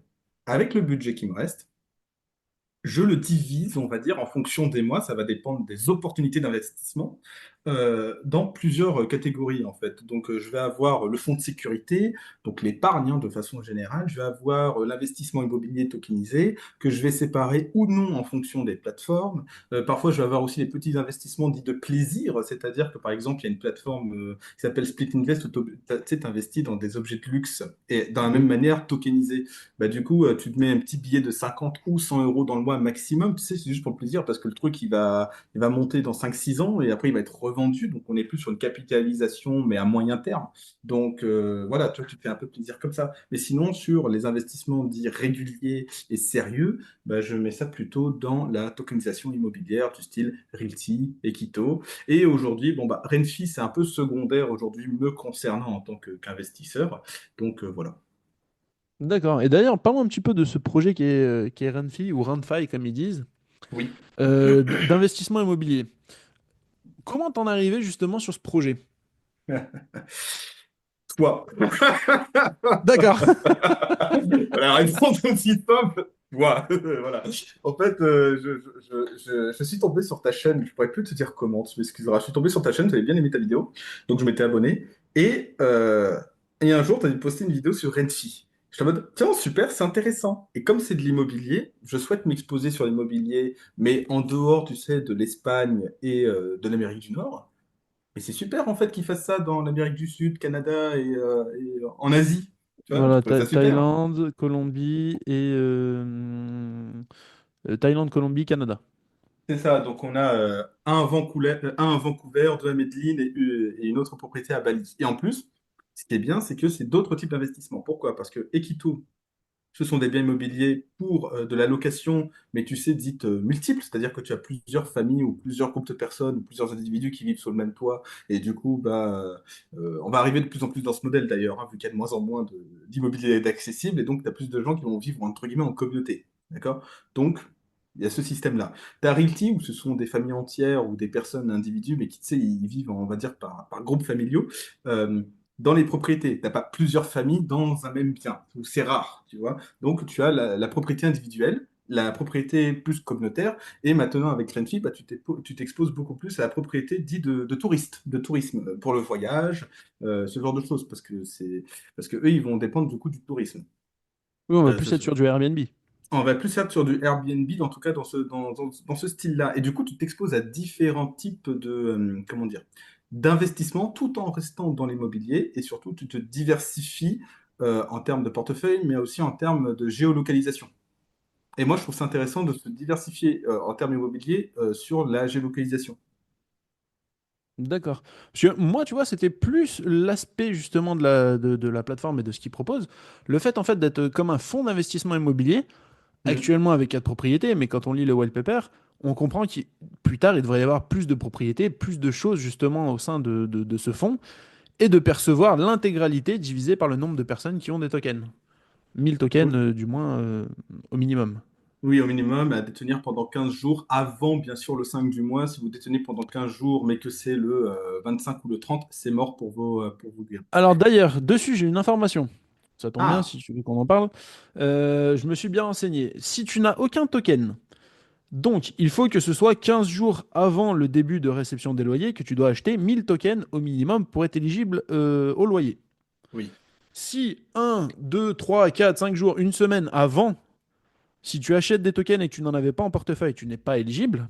Par contre, si tu en as, tu es éligible parce que tu avais déjà les mille tokens nécessaires pour faire Voilà, le si par contre tu remplissage. avais déjà les 1000 tokens nécessaires et que tu en rajoutes et que tu en veux en rajouter 20, 30 ou 40, tu seras éligible sur les loyers à 1020, 1030, 1040. Oui, mais ça, c'est un petit point technique que tu fais bien de mentionner parce que parfois les gens peuvent rater l'information. Mais moi-même, j'ai raté l'information au début et je me privais de faire des Ah, achats avant parce que je pensais justement que c'était en fait la totalité des tokens. Peu importe ton portefeuille, que tu en aies, que tu n'en aies pas, il fallait que ce soit 15 jours avant. Et c'est pour non. ça que sur le site, je m'apercevais que les ventes, à partir de 15 jours juste avant les loyers, commençaient à Ouais. diminuer et qu'en fait, les gens n'achetaient plus de tokens parce que pour eux, c'était en mode bah là, c'est Voir, il les saturé. revendait.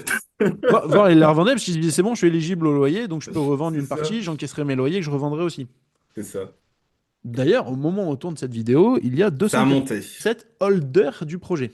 Oui, et surtout, ça a remonté parce que tu sais, je me permets de mentionner, ça ne te dérange pas, mes articles. Non, non, Je, vas-y. je suis très récemment, donc c'est très récent, hein, j'ai commencé fin février, à écrire des articles sur la plateforme Medium, donc sous le nom de Gibril Mansouri. Donc, bon, je ne sais pas si tu mettras un lien ou pas Je d'accessible. mettrai le lien de tes articles directement en dessous dans la description pour ceux qui veulent les lire. Bah, c'est très gentil à toi. Et en fait, j'ai écrit des articles notamment sur Renfi. Et j'ai fait notamment un article récemment, qui date de la semaine dernière, qui parlait justement, tu sais, du crash du prix du rent et de la stabilité de Renfi dans ce contexte. Et on voyait justement l'évolution du prix du rent.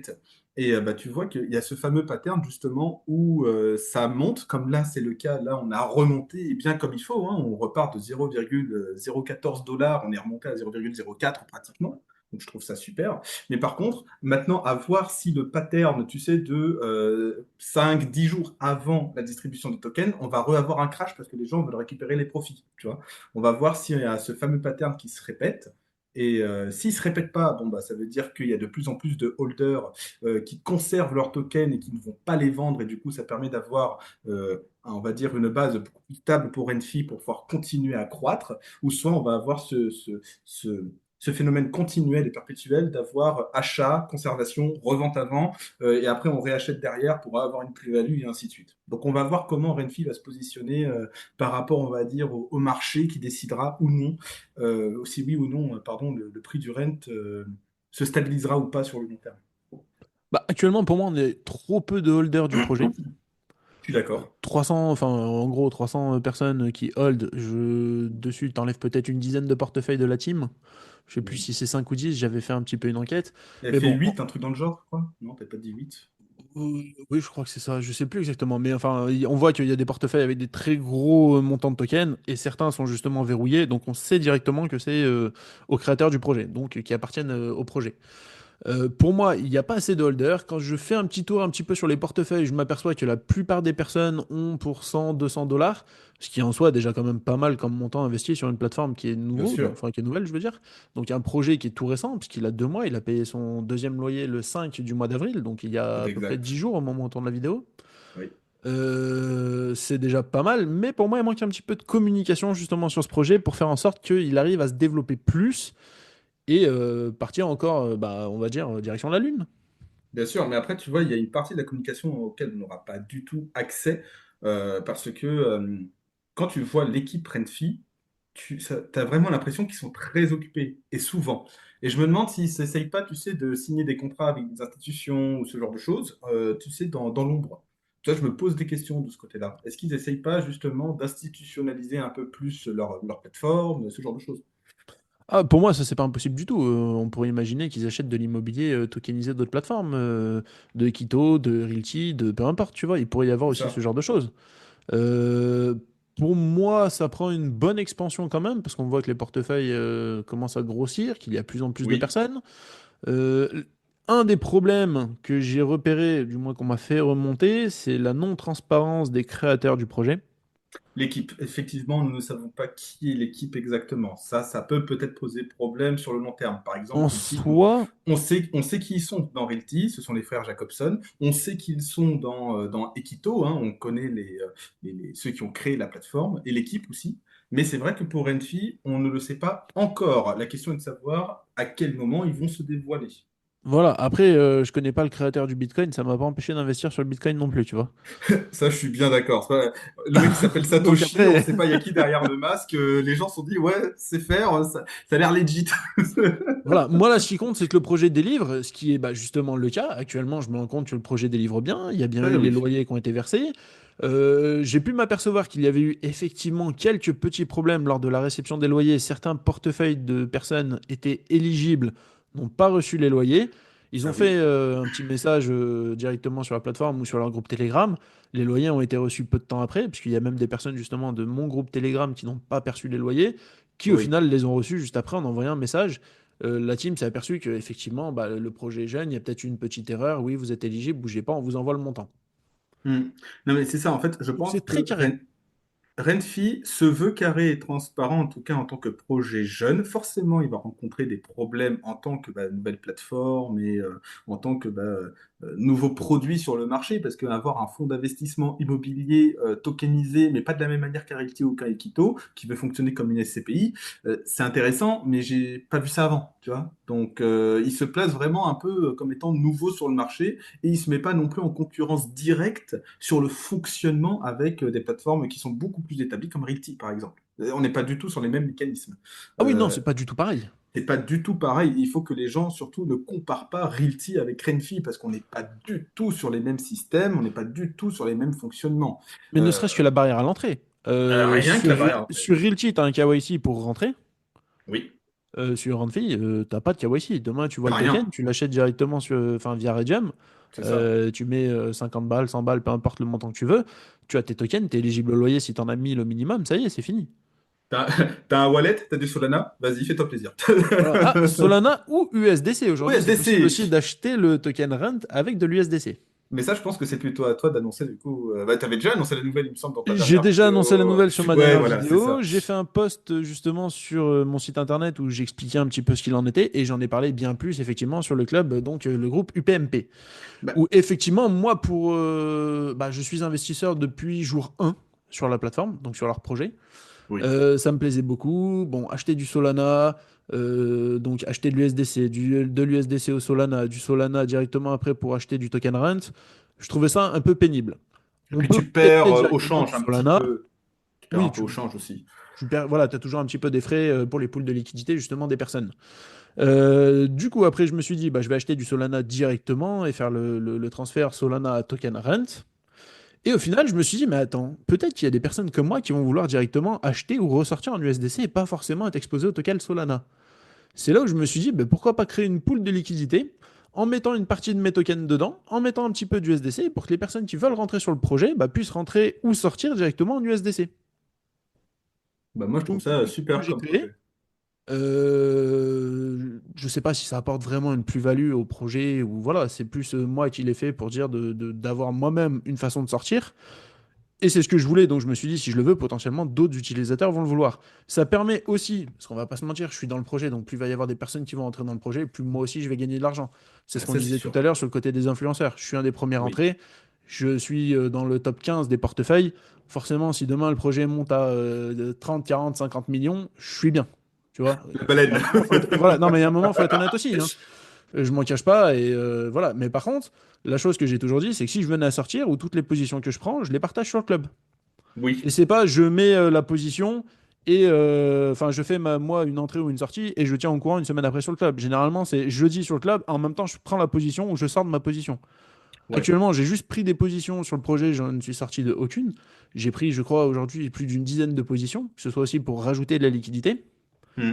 Ouais, c'est un projet qui me plaît bien. Par contre, à savoir, vu qu'on parle de la liquidité, s'il y avait des personnes qui voulaient faire comme moi, mettre de la liquidité, il faut prendre en compte qu'au moment où on dépose les tokens en liquidité, donc dans une pool, ces tokens-là ne sont plus éligibles au loyer. Oui. C'est à noter, parce que certaines personnes pourraient se dire, bah, je vais être éligible au loyer, en plus je vais potentiellement prendre un petit peu des frais de transaction, des choses comme ça, donc je vais les déposer. Non.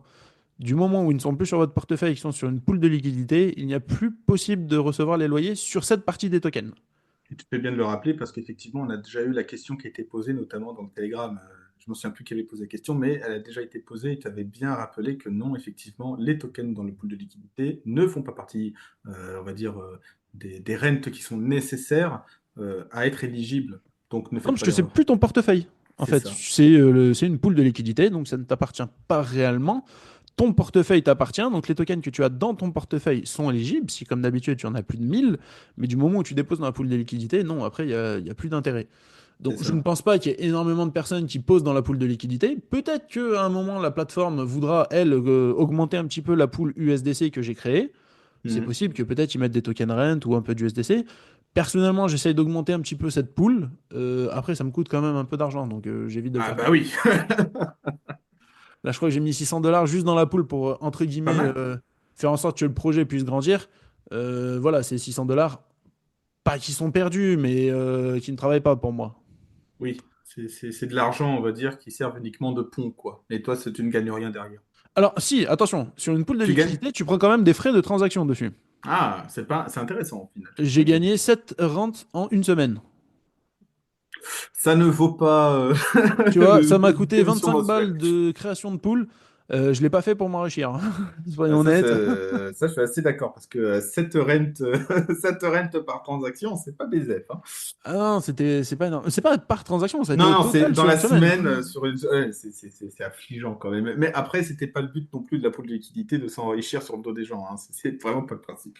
Non, pour moi, c'est vraiment le côté, en fait, démocratiser le projet, montrer que bah, il y a de plus en plus de liquidités, que bah, voilà, et plus il y aura de poules, plus les gens forcément vont se dire, bah attends, c'est peut-être un bon projet, j'ai envie d'investir.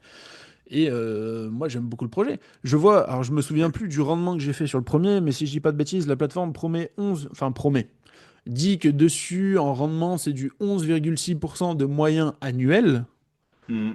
sur le mois, donc là, d'avril. Du coup, sur les loyers du mois de mars payés en avril, je suis à 22% sur un mois.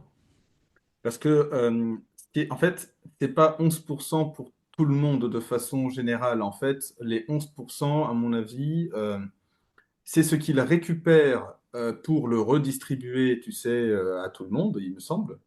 Sauf si je me trompe. Non, non, non. Attends, comment ça fonctionne déjà? Tu Parce que, reçois en les fait, loyers. Il y a parce qu'en les fait, loyers des biens immobiliers eux-mêmes.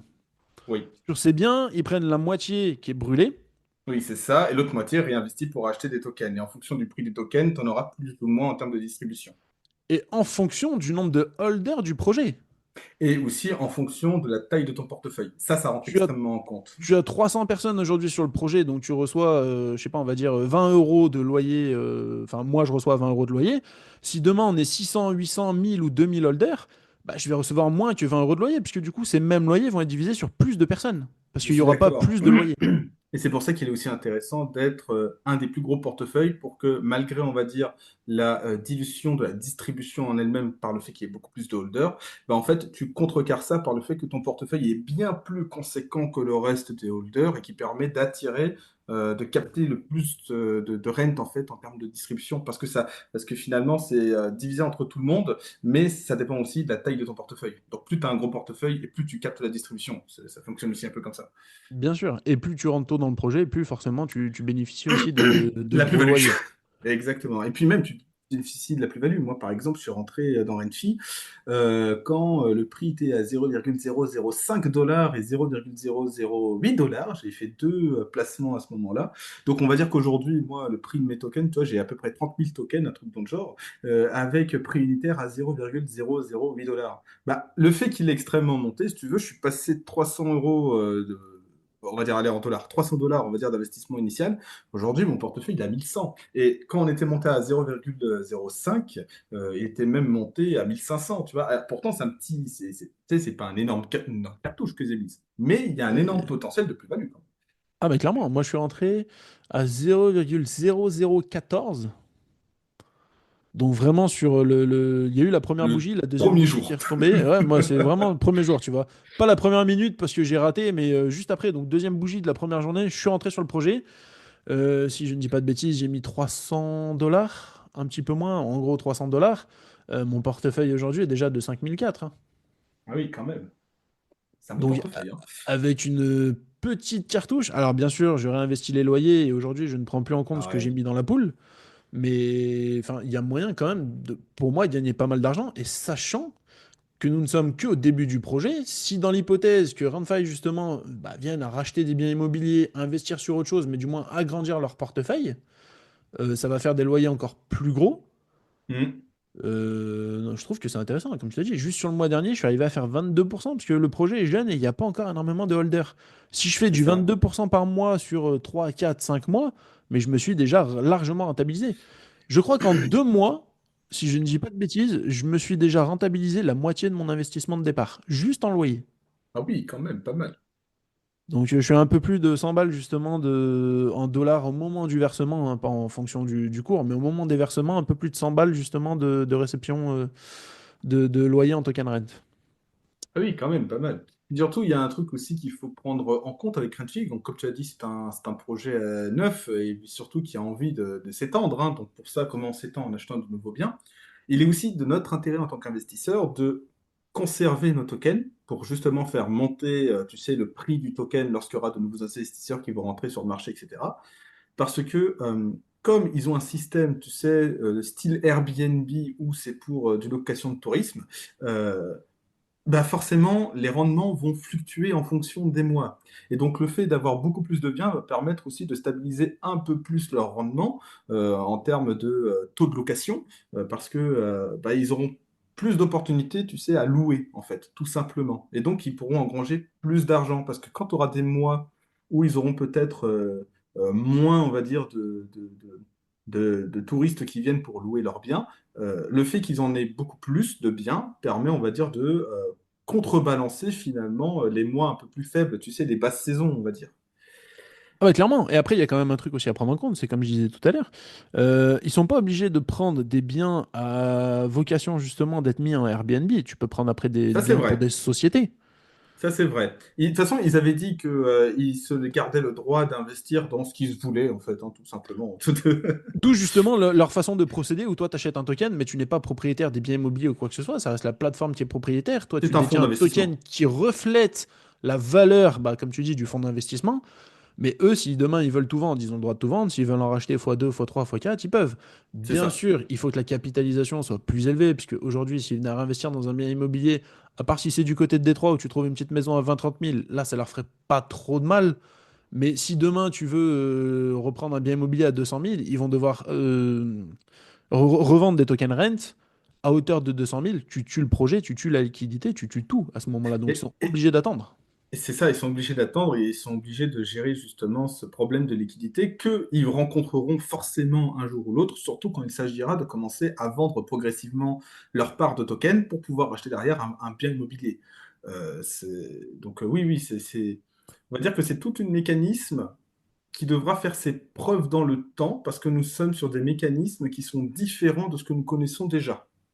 Donc, à voir. Moi, j'ai envie de dire, c'est un coup de poker. Je pense que c'est intéressant d'y mettre une petite cartouche, mais il faut, on va dire, garder un œil sur le projet pour savoir dans quelle direction il se dirige. De toute façon, il y aura toujours une stabilité de la distribution des loyers, donc de ce côté-là, il n'y a pas de souci à se faire. Mais c'est plutôt dans la croissance et l'expansion de la plateforme qu'il faudra conserver un œil dessus.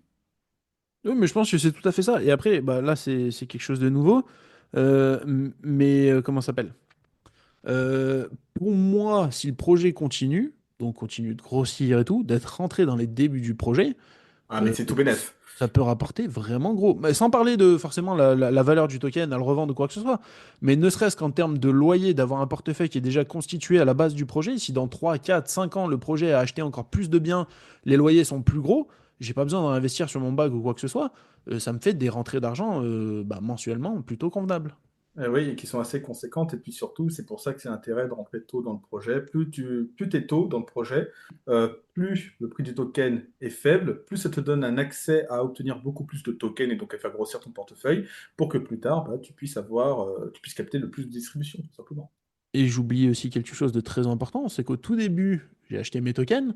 Tu peux regarder quand tu es sur DexScreener, tu vas sur Holder, donc tu as le nombre de personnes qui hold ce projet, donc des personnes qui ont des tokens en portefeuille. C'était marqué donc le nombre de tokens que tu as sur 100 millions. Oui. Aujourd'hui, il ne reste déjà que 99,8 millions. Ça commence à diminuer, mais progressivement. Tu sais, c'est gentillet. Donc Voilà, autant être là tant que c'est gentillet. ça peut faire un effet boule de neige où un jour tu te réveilles, tu t'aperçois qu'il reste 90 millions, 80 millions, 70 millions, et là, bah, le projet, les gens, ils vont commencer à être intéressés parce qu'il y aura de moins en moins de tokens. Les gens vont vouloir se battre pour rentrer bah, sur le projet. Comme tout, quand tu as de moins en moins d'offres, donc de tokens de disponibles, bah, tu vas payer ton token beaucoup plus cher. On est bien d'accord. Donc si tu rentres au moment où tu en as le plus, potentiellement, tu peux faire des plus grandes plus-values. Un petit peu comme C'est tout. ça. C'est ça. Donc autant profiter du fait qu'il y ait beaucoup d'offres et peu de demandes pour pouvoir se renforcer avant que la demande se fait beaucoup plus conséquente et que l'offre devienne de plus en plus rare. Parce que là, à ce moment-là, ce sera, on va dire, plus difficile de se placer, voire pas intéressant en termes de prix de position. Voilà, pas intéressant, je sais pas, ça peut toujours être quelque chose d'intéressant, mais Non, effectivement, ce pas, sera pas plus intéressant, compliqué. mais moins intéressant. Parce que par rapport au premier prix, quand tu es rentré au tout début du projet, forcément, le voir à 1 dollar, tu es très content. Mais est-ce que tu as envie de rentrer à 1 dollar quand tu étais déjà rentré à 0,014? Tu vois, C'est un peu plus chiant. Ah! Tu vois, c'est ça le truc aussi, il faut prendre en compte. Et en parlant d'ailleurs de Renfy, il y a quelque chose qu'ils ont créé bah, il y a déjà un petit moment, mais qui a été mis en place hier spécialement pour les Français, c'est le programme Ambassadeur. Et Exactement. ça, c'est quelque chose que je trouve bah, vraiment magique. En fait, c'est pas forcément pour moi, hein, je parle, mais pour toutes les personnes qui ont envie de gagner un peu d'argent et qui ont envie de commencer à créer du contenu. Bah, justement, c'est l'occasion de dire que moi, j'ai passé du coup une collaboration avec Renfi. Je ne suis pas tenu de vous vendre du rêve, hein, malgré tout, hein. Je reste honnête et je dis ce que je pense. C'est ça que j'aime bien avec cette collaboration. Mais du coup, je collabore avec Renfi pour pouvoir démocratiser un peu plus du coup la plateforme auprès des Français, parce que justement, Renfi souhaite s'exporter un peu plus en France. Euh, Renfi est intéressant en fait par nos profils d'investisseurs, parce qu'on a l'air beaucoup plus sérieux que les anglophones d'après ce qu'ils ont dit, tu vois. Donc, si tu veux, nous sommes un marché intéressant à prendre. Et c'est pour ça qu'ils souhaitent s'exporter beaucoup plus et ils proposent justement le programme d'ambassadeur pour attirer des personnes. Forcément, ça fait de la pub pour la plateforme, mais aussi ça nous laisse à nous, en tant que petit investisseur ou gros investisseur, ça dépend de votre position, de pouvoir engranger quelques gains au passage. Voilà, on parle de quoi? C'est le premier niveau, c'est 100 dollars. Après, tu montes à 150, 200, 300, 500, un truc dans le genre. Alors attends, parce que je suis en train de m'en mettre en même temps que tu es en train de parler sur le groupe directement. Je t'en Alors, prie. il y a quatre niveaux, effectivement. Le premier niveau, c'est 100 dollars par mois, donc le niveau Ouais. débutant. Le deuxième niveau, niveau intermédiaire, c'est 150 dollars par mois. Le niveau 3, 250 dollars par mois. Et le quatrième Ouais. niveau, qui est considéré comme le niveau élite, 500 dollars par mois. Il faut En... mentionner un truc très important. C'est que contrairement aux Anglais, Renfi a fait vraiment, on va dire, une fleur aux Français. Ils n'ont pas mis le vrai premier niveau qui est à zéro, hein. Parce que les Anglais, eux, ils ont un premier niveau où c'est d'abord, si tu veux, le tri. C'est le tri Oui. où tu gagnes rien. Et après, tu remontes les échelons et à ce moment-là, tu accéderas au premier niveau à 100 dollars. Là, les Français, c'est dès que vous entrez et vous faites le taf correctement malgré tout, il n'y a pas de besoin de gagner 75 points d'abord, être sélectionné et après refaire 150 points. Là, tu fais tes 150 points et directement, tu as accès aux 100 dollars en fait. Tu n'as pas besoin de passer par le filtre. Alors, je crois que c'est les 10 meilleurs qui ont fait les 150 points. Oui, voilà, ce seraient les 10 Oui, meilleurs. alors les 10 meilleurs, ils changent de leaderboard. Les 10 meilleurs, ils changent de leaderboard, ils passent au leaderboard supérieur, il me semble. Oui, c'est ça. Mais c'est Voilà. pareil, je pense, enfin, si demain tu as 200 personnes sur le groupe qui créent du contenu, il n'y aura jamais de quoi payer les 200 Non. personnes. Donc pour moi, Bien sûr, bah, il faut se on va baser, à mon prendre, avis, sur les 10 meilleurs. bien sûr, et on va prendre l'exemple des Anglais parce que moi je sais que par exemple, dans la partie anglophone, ils ont reçu plus de 600 candidats. Alors, 600 candidats en anglais. j'ai vu que tu étais actif sur le groupe, justement, Telegram de Runfi. Ouais, Euh, Après, ça, c'est un truc, moi, qui m'énerve un petit peu. C'est que la plupart des personnes que je vois rentrer sur le groupe, c'est juste pour faire partie du programme ambassadeur en disant, moi, j'ai oui. une idée révolutionnaire. S'il vous plaît, contactez-moi, il y a Ou moyen faire qu'on leur fasse de pub. l'argent. Faire leur pub de ah, vous savez, je peux vous faire de la pub, il y a 50K de je sais pas quoi. Et t'es en mode, Voilà, mais et en fous-nous la paix. fait, personne ne crée pour moi. Alors après, c'est difficile de dire personne, puisque je suis en France, donc potentiellement, mon ordinateur ne va pas me mettre les pubs américaines, ou du moins de ces personnes-là, Bien mais j'ai sûr. l'impression que le projet est pas vraiment connu. Pour le nombre de personnes que je vois rentrer sur le groupe par jour qui disent qu'ils peuvent faire de la pub, je vois très peu de pubs, voire même très peu d'achats journaliers sur le portefeuille. Je confirme. Je confirme, en fait, c'est ça le problème, c'est que comme je suis en discussion privée avec tu sais, les project managers, euh, Ah, monsieur a on ses a, avantages. bah, écoute, je suis en collaboration, je réponds à des besoins, ils répondent à mes besoins aussi, donc forcément. C'est Euh, mais, parfait. ce- mais si tu veux, bien sûr, j'ai demandé avant de révéler quoi que ce soit, si je pouvais me permettre, tu sais, de parler de ce qu'on discute tant que ça touche pas l'ordre trop privé. Non, en fait, effectivement, attends, faut que je retrouve le fil, excuse-moi, parfois je me perds dans mes idées. Oui, j'ai eu cette discussion avec les project managers. Comme quoi, effectivement, il y avait quand même pas mal de créateurs de contenu, en tout cas ceux qui se voulaient devenir créateurs de contenu par l'opportunité de programme d'ambassadeur, qui faisaient que de la médiocrité, qui se foiraient dans leur pub et après qui venaient râler ou chialer. Et ça, c'est un problème. Oui, parce qu'ils veulent juste prendre l'argent sans Ils forcément se veulent, prendre ils la veulent tête. la Un coup thune. de chat Voilà. GPT, parle du projet Runfi, publié, merci, au revoir. Et ils pensent que, par exemple, un simple post X, ça vaut 100 dollars. Ça c'est un truc que je comprends pas. Oui, alors si, ça peut valoir 100 dollars si tu as une communauté de 50 000 viewers, Alors, tu vois. ça oui, quand t'as une communauté. Mais la Mais c'est plupart, ce pareil, sont des c'est pas dans le randoms. programme ambassadeur. Donc que tu aies 50 000 viewers ou que tu aies, pardon, zéro viewer, l'avantage ici, c'est que toute personne qui veut essayer de gagner un petit peu d'argent sur un bon fonctionnement, c'est-à-dire leur faire de la pub en contrepartie, être rémunéré, donc qu'on ait un follower ou 50 000, on sera exactement sur le même piédestal. Et justement, je vais donner mon exemple à moi. Quand j'ai commencé à créer du contenu en fin février avec mes articles, moi j'ai commencé avec zéro follower, zéro viewer. Aujourd'hui, je crois que je suis à 32 followers. D'accord? Donc autant dire, je suis un micro-compte hein, dans l'espace de l'écriture. Et ben, ça m'a pas empêché de passer une collaboration avec Renfi et de collaborer avec eux sur ce projet, tout simplement, pour créer du contenu, bien sûr. Oui. Donc n'importe qui peut commencer à créer du contenu de qualité pour Renfi et en bénéficier d'une certaine partie avec des compensations en rent. Moi, je trouve ça Surtout que super en tout cas. je trouve que c'est assez ouvert, parce que justement, je suis sur la page au moment où on est en train de discuter. Il faut Oui, donc faire 150 points par mois. Un mois, c'est long, c'est oui. 30 jours, voire 31 jours. En gros, on peut faire des posts sur Twitter, on peut faire des publications sur Reddit, des shorts sur YouTube, du contenu Mm. sur Instagram, donc que ce soit des reels ou des publications. On peut même faire des contenus sur les carousels d'Instagram, des vidéos TikTok, des vidéos YouTube, des publications sur Pinterest, des shorts donc sur Tweet et des articles sur Medium, ce qui est ton cas, toi. Ouais, c'est ça. Ou même pas que sur Medium, tu peux le faire sur n'importe quel blog ou n'importe quelle plateforme en soi, hein. Oui, Enfin, enfin, que eux, ont, Medium. eux ont marqué Medium, mais je pense que beaucoup de personnes, c'est peut-être plus facile pour eux de faire un article sur Medium. Après, Oui, il parce que c'est peut y avoir d'autres choses. accessible et voilà, c'est plus simple, Voilà. on va dire. Mais ce que je veux dire, c'est que l'éventail de choix est large, peu Oui, importe qu'on soit sur une plateforme ou sur une autre. Au final, il suffit juste de réfléchir un peu, de dire bah, ce qu'on aime. Après, c'est pareil, si on est déjà investisseur sur le projet, c'est beaucoup plus facile parce qu'on suit même déjà un petit peu le projet. exactement. On a les infos, on a les infos. Là, c'est Voilà, je clair. pense que du coup, ça a la portée de tout le monde de gagner ne serait-ce que 100 dollars directement en faisant une bonne pub au projet, donc un espèce de partenariat. C'est ça. Puis surtout, il est plus intéressant pour nous en tant qu'investisseurs de faire aussi une bonne pub pour la plateforme parce que bah, ça nous est bénéfique sur le long terme, hein, clairement. Moi, tu Je veux vois, dire. je vais le divulguer parce que je crois que toi, tu étais au courant, mais il y a eu un programme justement qui a été fait, alors un peu le même style que l'ambassadeur, mais je sais Ah bah, plus j'y le ai nom. participé, c'est le Bounty Programme Creation Content. J'y ai participé aussi. Voilà, le Bounty programme qui avait été créé au Ouais, moment du lancement de la plateforme. Moi, j'y c'est ai ça. participé en faisant justement des contenus aussi sur YouTube. Et d'une, les contenus étaient pour retracer mon investissement sur la plateforme comme je fais avec toutes les plateformes. Et de deux, je me suis dit, bah, il peut potentiellement y avoir quelque chose. Je suis quand même Eh arrivé à oui. remporter 600 dollars. Bah ouais, mais moi je trouve ça super. Bah moi j'ai emporté, tu sais, les 200 $. Donc moi j'étais très content, hein, clairement, parce que je commençais de rien et C'est un petit plus qui te permet de réinvestir, qui te permet de faire quelque chose, exactement.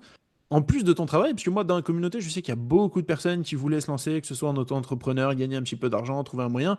Après tout, c'est pour ça qu'on est tous investisseurs, c'est pour essayer de gagner des fonds. C'est Bah là, je ça. trouve que c'est une opportunité que la plateforme offre aux Français, particulièrement, de Oui. pouvoir gagner de l'argent sur un bon partenariat en se disant, bah, tu nous fais un petit peu de pub sur quelque chose de bien, de propre. De En qualité. contrepartie, je te rémunère pour te remercier. Exactement, C'est c'est ça. donnant-donnant et je trouve ça vraiment génial. C'est ça. Moi je trouve que aussi c'est un bon point marketing en soi, hein. C'est un bon point marketing pour eux, hein, clairement. Voilà, et t'es pas obligé d'être influenceur connu, pas Ah connu, peu non, importe. Et c'est ça qui est bien, c'est que tout le monde est sur le même piédestal. Donc les gens qui se diraient, oui, mais toi, t'as une chaîne YouTube ou toi, t'as ci, mais en fait, ça change rien. On peut se faire les mêmes points. Moi, je c'est vais faire du ça. contenu sur YouTube, mais toi, tu peux faire du contenu sur Twitter, tu peux faire du contenu sur Instagram. Ce qui compte, c'est de faire du contenu de qualité. Une fois que tu as le contenu de qualité, on est tous dans le même bateau. C'est ça. Et puis surtout, ce que j'aime bien avec Renfi, surtout quand je discute avec les personnes qui sont derrière Renfi, bon, je discute avec une personne en particulier, hein, parce qu'elle m'est, hein, je discute pas avec toute l'équipe, c'est que ils aiment la justesse. C'est-à-dire, ils veulent pas non plus que tu fasses des fausses promesses. Et ça, c'est ce que j'aime bien, c'est qu'ils essayent d'être transparents le plus possible, ce qui montre quand même une certaine volonté de sérieux. Tu vois, c'est pas juste, oui, vas-y, vends mon truc comme si c'était la révolution. Non, non, non, c'est il y a des faits, tu mentionnes les faits, chacun fait son avis derrière, mais on veut que tu fasses un truc propre avec les faits, c'est tout. Et moi j'aime ça, c'est le côté transparent, honnêteté, et franchement c'est louable pour une plateforme qui essaye de s'installer dans le marché. Bah, moi, c'est ça aussi qui me fait dire que la plateforme me plaît et je trouve que comme investissement, c'est quand même plutôt safe, même si C'est rien n'est ça. forcément safe. Mais de voir les réactions des personnes qui gèrent le groupe Telegram Oui, me fait croire qu'en fait, le projet a toutes ses chances de bien performer. Après, c'est comme tout, on est ça va dépendre d'accord. de comment les investisseurs, eux, vont percevoir le Se projet. comporte, c'est ça, comment les Voilà, si investisseurs se demain, comportent. les 300 portefeuilles ont décidé de tout vendre, ça y est, c'est la fin du projet, merci, au revoir. Ah bah ça Mais s'effondre, hein. actuellement, c'est pas le cas, et il y a quand même un truc, c'est que, bah, comme je dis, hein, le projet, pour moi, est bien porté. Alors, je sais pas si c'est l'équipe marketing ou comment on pourrait considérer cette équipe sur le groupe. Peut-être que c'est même des dirigeants de la plateforme, on sait pas. Peut-être aussi, eh oui. Mais en tout cas, moi, je dis grand respect parce que bah, ça montre une certaine transparence, et il y a un côté où peu importe l'heure à laquelle tu vas poser des questions, tu auras tes réponses assez rapidement. Oui, ça c'est bien vrai, ils sont assez disponibles, je trouve. Ce qui est quand même assez rare sur pas mal de plateformes. Je confirme. Non, mais c'est vrai qu'à travers leur Telegram, ils sont assez disponibles. Et puis même, tu as toujours accès au mail. Tu sais, ils ont le mail de support quand tu veux les Oui. contacter pour un truc en particulier. Donc, ils sont vraiment accessibles. Ils ont donné tous les outils pour que tu puisses les contacter en cas de question. Alors, bon, forcément, après, tu as des gens, ils lisent pas les messages qui ont été tu sais, mis en pin. Là. Bon, désolé, je pense Épinglé, le oui. terme. Hein. Ouais, épinglés, merci. Qui ont été épinglés. Et à ce moment-là, tu as des répétitions de questions. Bon, c'est un peu dommage parce que bah, derrière. Tu réponds tout le temps aux mêmes questions au final, alors qu'ils ont déjà été répondus et qu'ils ont déjà été épinglés. Ça, c'est un problème un peu de la communauté, c'est que les gens prennent pas le temps de lire ou de s'y intéresser en profondeur, tu vois, et ils prennent ce qui est en surface. Si la première phrase dans la discussion, c'est pas l'information que je recherche, je vais poser la question. Tu vois, il y a ce côté-là un peu aussi. Ça, c'est de partout. Ah ouais, mais ça, c'est dommage. Ouais, mais ça, c'est bon. C'est une critique qu'on peut donner effectivement à un peu tout le monde. Mais non, effectivement, moi, enfin, c'est une plateforme sur laquelle, là, justement, j'ai mis des billes. Je me suis dit, pour moi, c'est un petit peu le coup de poker de l'année 2025, Je suis d'accord. voire peut-être 2026, hein. Après, je sais pas ce que ça va donner, mais Actuellement, le projet me plaît, ça m'a séduit le côté investissement immobilier à travers la blockchain, mais d'une autre façon, où là, bah, pour moi, c'est un fonds d'investissement que je détiens à travers un token. Hmm. Ça permet de changer justement de la plateforme où je suis le plus investi, qui est Realty. Je trouve ça vraiment pas mal quand même. Je suis assez d'accord. Puis surtout pour des petits, par exemple, qui veulent juste mettre 10, 20, 30 balles par mois parce qu'ils peuvent pas se le permettre, c'est encore beaucoup plus accessible que des plateformes comme Realty où le prix d'entrée c'est dans les alentours de 50 dollars ou Equito où le prix d'entrée c'est 100 euros minimum par part, tu vois. Donc là, même pour 5 balles, 10 balles, tu peux mettre un petit billet, comme on dit, euh, tu peux rentrer dans le projet. Moi, je trouve ça un Oui, bon ou alors tu fonctionnement. fais le programme d'ambassadeur qui te permet de pas rentrer dans le projet avec ton argent, tu fais deux, trois Mais qui quêtes. fait rentrer, voilà, exactement. Ben, moi, c'est le projet que j'ai fait avec ma collaboration. Moi, en compensation, j'ai demandé à avoir une compensation, mais sous forme de rente, tu sais, pour pouvoir faire grossir mon portefeuille, tout en permettant, tu sais, d'augmenter la valeur du token. Parce que du coup, ça fait augmenter la valeur du token. Bien sûr. Et toi, tu parles donc de la plateforme, c'est bénéfique. Ça montre que tu crois au projet parce que du coup, tu veux aussi des tokens rent directement. Ah bah Enfin, oui, pour moi, c'est bénéfique pour tout le monde. ouais, c'est Ça fait bénéfique pour tout le grossir monde. ton portefeuille et dans le temps, normalement, ça devrait bien se passer pour toi. C'est ça. Et puis même, moi, j'ai une volonté aussi de vulgarisation, c'est-à-dire que les gens qui n'ont pas forcément le temps ou l'envie, tu sais, d'aller dépioter les documents, ce que j'ai fait du coup hein, pour le portefeuille de Renfi, où je suis allé en profondeur dans les biens, voir à quoi ils ressemblaient, dans quel pays et comment était un peu la situation touristique ou économique du pays, bah, ça te permet d'avoir les infos, tu sais, un peu tout frais donné sur un plateau d'argent, tu as juste à lire l'article et hop, t'as l'info, tu vois, ou comme toi avec tes vidéos tu donnes l'info à travers tes vidéos, les gens ont juste mettre ça sur le côté, ils écoutent, ou à regarder aussi l'image quand tu donnes des chiffres et tout, mais c'est super. Parce que du coup, ça permet aux gens d'être un peu plus convaincus sans pour autant investir de leur temps à chercher les informations, les documents, parce que tout leur est donné en final. Donc moi, je Oui, et trouve puis que des c'est fois, tu sais 100% pas trop où bénéfique. chercher, tu sais pas trop comment faire. C'est Là, tu ça as le contenu qui est directement. qui est offert. Le contenu est offert. Donc ça, c'est vrai que c'est un très bon point, on va dire, pour Enfi d'avoir des investisseurs qui s'impliquent aussi en termes de divulgation de l'information, de la propagation de l'information.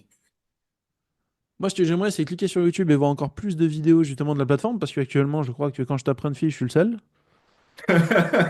C'est Que bien, quoi hein, parce que ça veut dire que j'ai le privilège sur la plateforme et que personne n'en a encore T'as le parlé et marché. je suis T'as le vraiment marché. early adopter dessus, tu vois. Mais Donc c'est regarde, en bien. fait, t'as le marché. Regarde, toi, t'as le marché YouTube pour justement Redfi. Moi, j'ai le marché des articles. Parce que sur Redfi, il y a très peu qui font. Bon, il y en a certains qui ont fait en anglais, mais il y en a extrêmement peu. Moi, j'ai les deux marchés. J'ai le marché anglais et français parce que j'écris dans les deux langues. Donc, D'accord. si tu veux, c'est full bénéf pour nous deux. Ah bah clairement. Ça montre qu'on fait partie des premiers et si vraiment le projet C'est fonctionne, ça. bah, ça devrait très bien se passer pour nos portefeuilles. Oh que oui, je pense aussi. Surtout quand, comme on l'a dit, bah, le projet a réellement ouvert, a vraiment commencé à ouvrir l'achat de ces tokens dès le 5 février 2025. Donc autant dire que Ah, c'est c'était hier, quoi hein, il y a quelques c'est jours, encore hier, ouais, quelques c'est minutes. ça. C'est limite, on peut dire, ah, c'était hier, tu vois. Donc vouloir donner un pronostic tout de suite à la plateforme, je pense que c'est vraiment être extrêmement spéculatif. Moi, personnellement, sur le court terme, déjà, j'y crois, ça c'est sûr.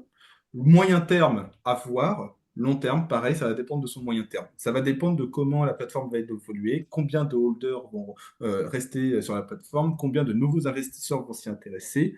Donc, il y a plein de, on va dire, de facteurs qui font que, voilà, il faut voir dans quelle direction va se développer Renfi. Mais j'ai de belles espérances, en tout cas, pour cette plateforme et pour le projet qu'ils essayent de mettre en place. Et ça permet aussi de mettre un peu plus de sérieux derrière Solana sur laquelle ils se basent pour leur token. Tu vois, ça rajoute un peu de sérieux. Ça change des shitcoins et des mêmes coins, si je peux me permettre.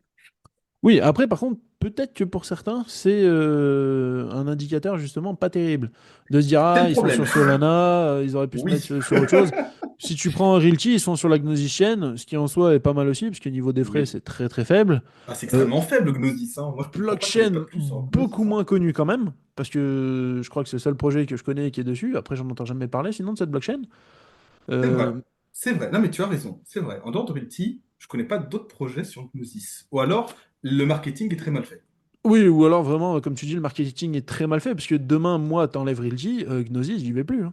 C'est ça. Bah, aujourd'hui, la carte Gnosis que tu as, il me semble, te sert que pour LT au final. Ah bah, me sert que pour Realty. Les loyers, je les prends, je les mets sur la carte, je vais m'amuser avec, je dépense mon argent ou je rachète des choses, ou enfin peu importe. Mais je veux dire, tout ça, c'est vraiment grâce à Realty. Pour moi, c'est Oui. Realty qui fait vivre justement un petit peu tout ça. Peut-être, j'ai pas fait vraiment de recherche, qu'il y a d'autres projets intéressants aussi sur la Gnosis chaîne. Ouais. Mais actuellement, enfin moi, j'ai connu cette chaîne grâce à Gnosis, grâce à Realty, pardon. Oui, mais pareil. Mais même moi, j'ai découvert, tu sais, comment ouvrir un MetaMask, comment le configurer et tout, mais par le biais de Realty, parce que j'avais envie d'investir dessus, tu vois. Donc, bon. D'ailleurs, la question, tu parles de MetaMask. Tu as que MetaMask ou tu possèdes quand même une clé type Ledger, Tangem ou autre chose? Non, non, non. Alors, je n'ai pas que MetaMask, mais je n'ai pas de clé privée pour autant. Euh, C'est pas bien. je sais, monsieur, je sais que c'est pas bien. Mais vraiment, hein, je te dis ça parce que j'ai connu des personnes qui se sont fait hacker. Oui. Oui, Euh, parce que Réveil, ça fait mal, hein. l'adresse du portefeuille est publique, donc en soi, oui, les hackers, ils s'en font à cœur joie, je pense. Oui, et puis si tu veux pirater un compte, c'est beaucoup plus facile du fait que tu n'as rien à valider, entre guillemets, c'est tout directement sur Internet. Là, Oui, moi, via ma clé Ledger ou Tangem, peu importe, je préfère Tangem ces derniers temps que Ledger, mais ça après, voilà, c'est chacun fait ce qu'il veut. Mais dans les deux, en gros, il faut que j'ai la carte ou enfin, que je fasse moi quelque chose. Sur Internet, tu ne oui. peux rien faire. Ah, mais je suis d'accord, mais je prévois d'en prendre une. Bon, pour le moment, c'est pas ma priorité absolue, mais c'est prévu que j'en prenne dans les mois qui suivent, par contre, effectivement, parce que je commence à avoir des fonds d'investissement que je n'aimerais pas enfin, que je n'aimerais pas perdre ou être hacké, tu vois, tout simplement. Ah, et puis le temps passe, un jour tu te réveilles, tu dis, ah tiens, j'ai 20 ou 30 000 euros, maintenant il faut que je les bouge. Ça peut être chiant aussi à bouger, tu vois. Moi, la première Je fois, suis j'avais mes d'accord. fonds de Realty sur mon wallet MetaMask. Wallet d'ailleurs que je bannis, je ne veux plus en entendre parler aujourd'hui, c'est Rabi et MetaMask. Ça m'énerve, ça ne fait que planter, c'est de la merde. Voilà, au moins ça c'est dit. Mais Bah, c'est un des problèmes que j'ai rencontré avec Realty, c'est que la connexion entre MetaMask, Request Finance et tout le tralala, enfin, j'avais des galères. Donc, c'est pour ah, ça que j'ai pas pu me mettre plus sur Realty, c'est à cause de ça. Ça m'énerve. tu passes par Rabi, t'as plus aucun problème. Rabi? Ok, Ouais, je vais y penser. tu n'as plus aucun problème, c'est beaucoup plus transparent. Moi, j'ai viré tous les comptes que j'avais sur MetaMask, je les ai balancés sur Rabi, puisque du coup, tu peux les pivoter aussi sur Rabi si tu veux. Et Ouais. je veux plus entendre parler de MetaMask. Mais pour Ah, revenir je vais peut-être faire ça. Ouais. au début où j'ai investi sur Realty, bah, comme tout le Oui. monde, MetaMask, un token, deux tokens, 10 tokens, 20, 100, 200 tokens. Et un jour, je me suis dit, bon, maintenant, ce serait bien, il faut que je bouge mes fonds parce que là, du coup, bah, ça me fait un petit peu peur. J'ai Ouais. acheté une clé Ledger, j'ai commencé à bouger mes fonds sur la clé Ledger, j'y ai passé 1 heure et demie quand même. Alors que si je l'avais fait à chaque achat directement de recevoir mes tokens sur ma clé Ledger, comme je fais actuellement, donc ça Ouais. arrive sur un wallet qui n'est pas Rabi et qui est externe, bah, Mhm. j'ai plus rien à faire. Je ne me Oui. prends pas la tête, je suis sûr de la sécurité. Et après, tu pourrais faire comme certains font, ce serait d'avoir deux wallets. Un wallet où tu reçois tes propriétés que tu ne touches pas. Un autre wallet où tu mets des propriétés, par exemple, que tu veux mettre sur le RMM, donc le moyen de déposer du collatéral sous forme de propriété, et de faire un emprunt derrière pour être sûr en fait de différencier. Et si tu venais vraiment à te faire avec un wallet, t'as un deuxième wallet.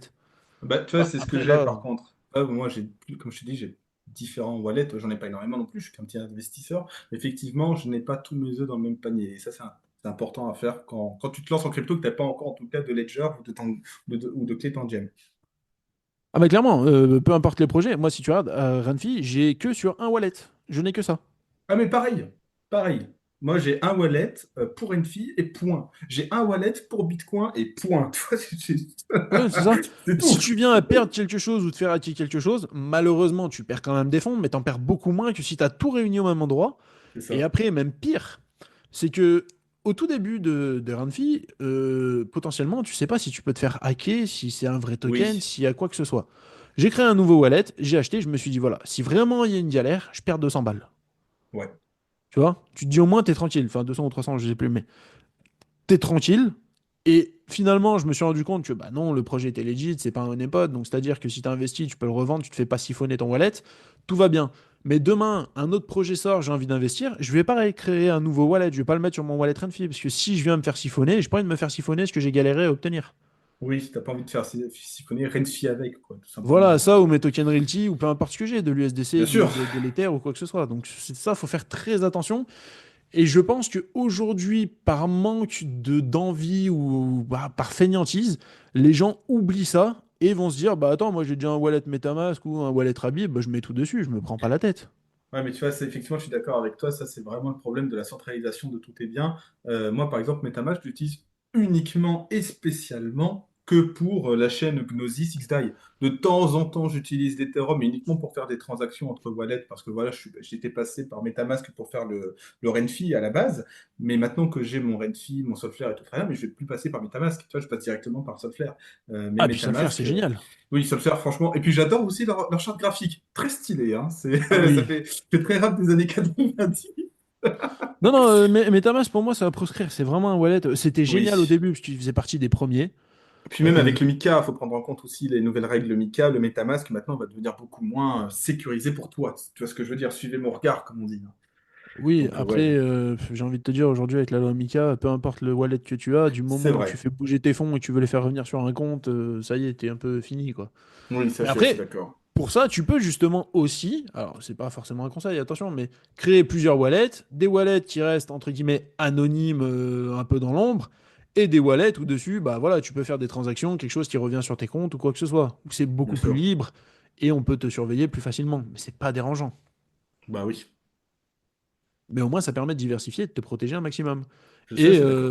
demain, si tu as le moindre souci, bah, au moins, tu perds pas tous tes fonds, comme le fait de ne pas investir tout son argent sur la même plateforme.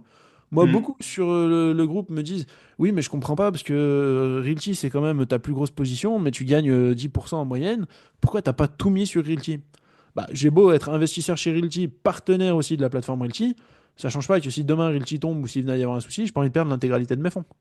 Je suis assez d'accord avec toi. Franchement, moi, Pour ça me ferait moi, il ne chier ferait de rien perdre la arriver. position que t'as.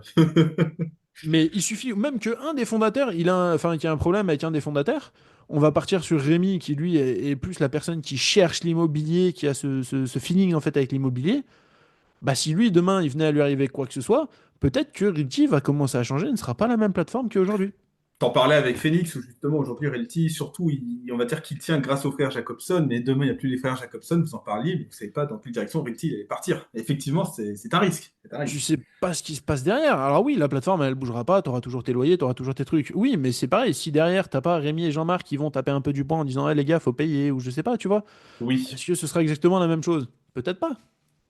Alors aujourd'hui, il y a quand même un avantage, et pas des moindres, c'est la DAO qui tourne autour de Realty, où j'ai l'impression qu'il est pas très mal vu, mais les gens ne comprennent pas le principe de la DAO avec le token REG, où ils se disent oui, mais pourquoi acheter un token de DAO alors qu'avec le même argent, je pourrais acheter potentiellement plus de propriétés. Le token REG ne fait que chuter, c'est pas intéressant.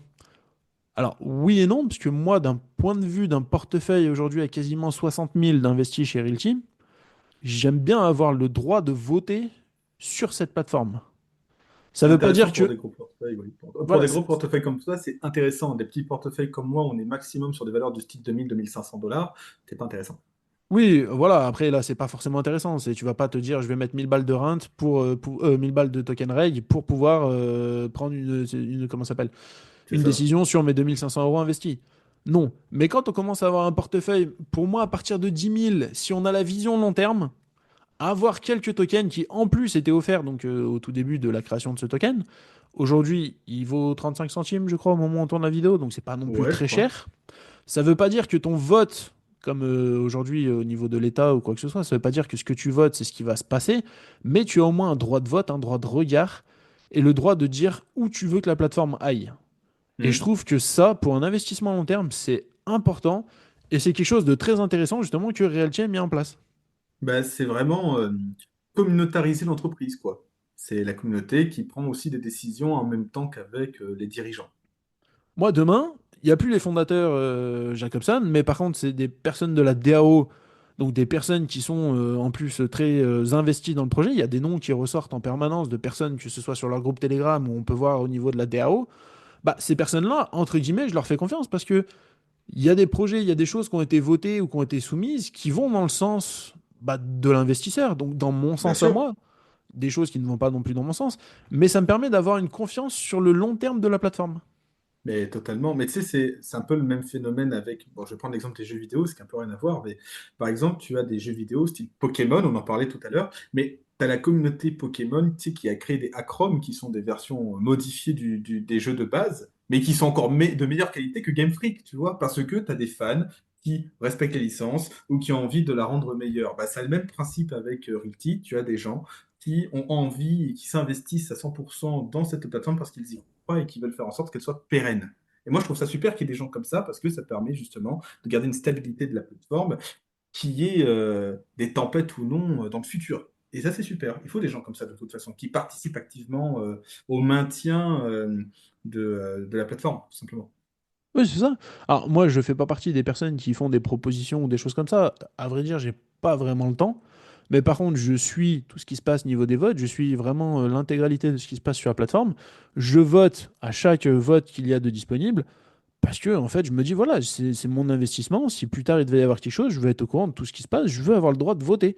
Et je trouve que, en fonction de la taille de portefeuille, c'est limite plus important d'avoir un droit de vote que d'avoir des propriétés.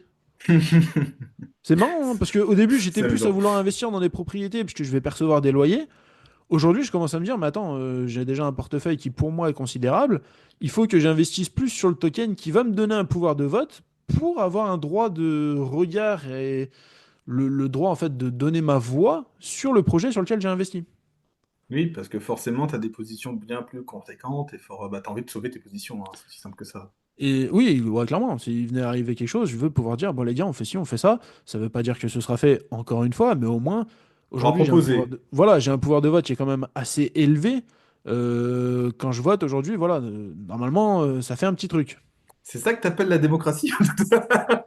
Bah, et après, à chacun d'acheter un pouvoir de vote, hein, c'est encore quelque chose qui s'achète. On a le droit d'acheter du pouvoir de vote. C'est Je différent suis bien de d'accord. dans notre démocratie actuelle en France ou quoi que ce soit, où quand tu vas voter, bah, c'est pareil que toi, moi, n'importe qui, c'est un bulletin, donc une voix. Là, on Oui. peut choisir d'avoir plus de voix. Par contre, bah, la contrepartie, c'est que ça te coûte de l'argent. Mais en même temps, c'est quelque chose qui est dit depuis déjà bah, maintenant quelques mois, peut-être pas une année, mais voilà, ça fait déjà assez longtemps que ça a été dit. Ça a été offert dès le début à tous les investisseurs qui étaient sur Realty depuis un moment. Sans règle, ouais. Voilà, on était tous dans le même bateau. Certains ont gardé, certains ont vendu. Derrière, voilà, s'il y a des choix ou si la plateforme ne va plus dans le sens de ces personnes, pas vraiment s'en plaindre si c'était des choses soumises au vote. Bien sûr, bien sûr. Non, mais c'est un bon filtre aussi d'une certaine manière, hein. Entre ceux qui sont là uniquement pour acheter les biens et ceux qui veulent vraiment s'investir à 100% dans la plateforme.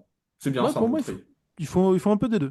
Oui, oui, je suis d'accord. Je suis d'accord avec toi sur ce point. Effectivement, après, et il y a aussi quelque chose quand même à prendre en compte, si j'ai bien compris, c'est que le token REG, qui lui sert actuellement simplement au vote, devrait servir plus tard, que ce soit à l'achat ou potentiellement d'autres choses. Ah oui, la réservation, la fameuse. Donc, je sais pas exactement comment ça va se passer, j'ai pas de news formelle ou quoi que ce soit, mais je suis un petit peu sur le groupe Telegram et si j'ai bien compris, il va servir quand même apparemment à plus que juste voter. D'accord, ouais, donc à force, le REG va devenir la nouvelle monnaie officielle de Realty, hein, à force. Voilà, il y aura forcément quelque chose. Donc c'est pareil, acheter du token pas trop cher aujourd'hui, c'est mieux là à 35 centimes qu'il n'y a pas si longtemps que ça. Il était à 1,40 ou 1,50 par là. Ah bah moi je m'en souviens, elle était même montée à 98, 1,92, un truc dans le genre, à un Voilà, bah moment. là, là j'en ai pas acheté par exemple. Ouais, bah non, mais là, c'est vrai qu'à 36 centimes, quand t'as un gros portefeuille, t'es bien content d'en avoir pour avoir une belle décision derrière, tu vois, t'es bien content.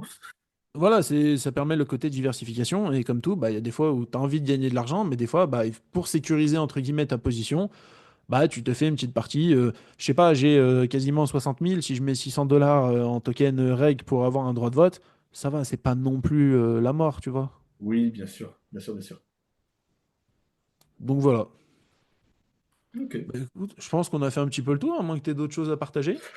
Je crois qu'on a mentionné pas mal de choses. On a mentionné Renfi, on a mentionné Quito, on a mentionné Realty, on a mentionné aussi le fait que les Français doivent un peu plus se bouger les fesses concernant leurs finances. Ouais, Alors, l'avantage, c'est que ceux qui normalement tombent sur mes vidéos, et en s'y plus intéresse déjà. ceux qui tomberont sur ce podcast, soit s'y intéressent déjà, soit forcément à la fin de la vidéo vont taper Realty, Ranfi, Equito, et ils vont commencer à chercher en se disant, mais attends, ils ont parlé de choses qui est quand même intéressante. Ça, ou même Split Invest aussi, pour ceux qui aiment les objets de luxe, hein, je dis ça comme ça. Oui, beaucoup en parlent aussi sur le groupe. Alors, personnellement, je suis pas dessus, mais je le regarde un petit peu de loin. Ah oui, bien sûr, bien sûr, bien sûr. C'est dur d'être sur toutes les plateformes, tous les projets, il faut forcément au bout d'un moment choisir. Je suis d'accord, et c'est la fameuse discussion de la diversification. Se diversifier, c'est bien. À trop se diversifier, bah, t'as que des petits comptes et rien de gros. Tu vois, c'est le problème aussi. Voilà, si demain tu as une plateforme qui venait à faire quelque chose, une bonne plus-value sur une des plateformes, une de tes positions du moins, bon bah t'es exposé qu'à hauteur de 100 dollars. C'est Bah, c'est ça, bien, mais c'est pas non plus énorme. c'est ça, c'est ça. Tu Puis peux même, t'exposer un peu plus.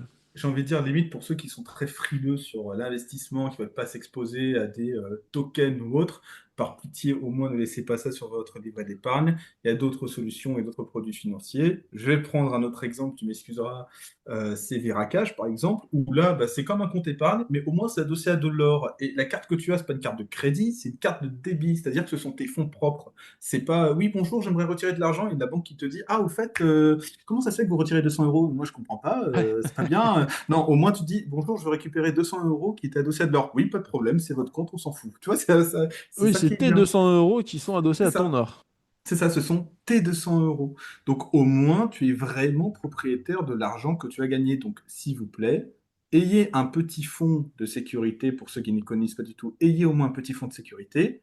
Et le reste de votre fonds de sécurité, ne le laissez pas dans votre livret A. En plus, si c'est pour financer la guerre, non merci. Donc ne le Ouais. laissez pas dans votre livret A et investissez-le, même si c'est dans des produits, on va dire, moins risqués, qui sont beaucoup plus stables, comme par exemple l'argent et l'or. Mais au moins faites cet effort de vous y intéresser. Au moins de vous y intéresser, de vous poser les bonnes questions. Ne serait-ce que Oui. ça. Oui, puis même si demain vous perdez 50 $, c'est pas non plus la fin, quoi. C'est une Oui, demi-journée c'est de travail, rien. voire une journée de travail peut-être pour les plus démunis. Mais en soi, une journée de travail dans une vie, c'est pas grand-chose. Après, c'est pareil, ça dépend de l'âge qu'on a.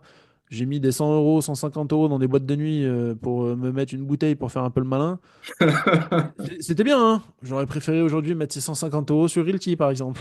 Oui, ça, je vais bien te croire. Puis même, il y a une autre notion que les gens doivent comprendre aussi, c'est que c'est pas parce que vous perdez 50 euros dans un investissement que ça le rend mauvais, parce que juste le fait de conserver votre argent est déjà un mauvais investissement, parce que vous subissez l'inflation, vous subissez la perte de la valeur monétaire, et chaque année, c'est tout le temps comme ça. Donc, votre valeur va forcément dégringoler si vous ne laissez que, enfin, si vous conservez votre argent dans une épargne. Ça, vous perdez de la valeur.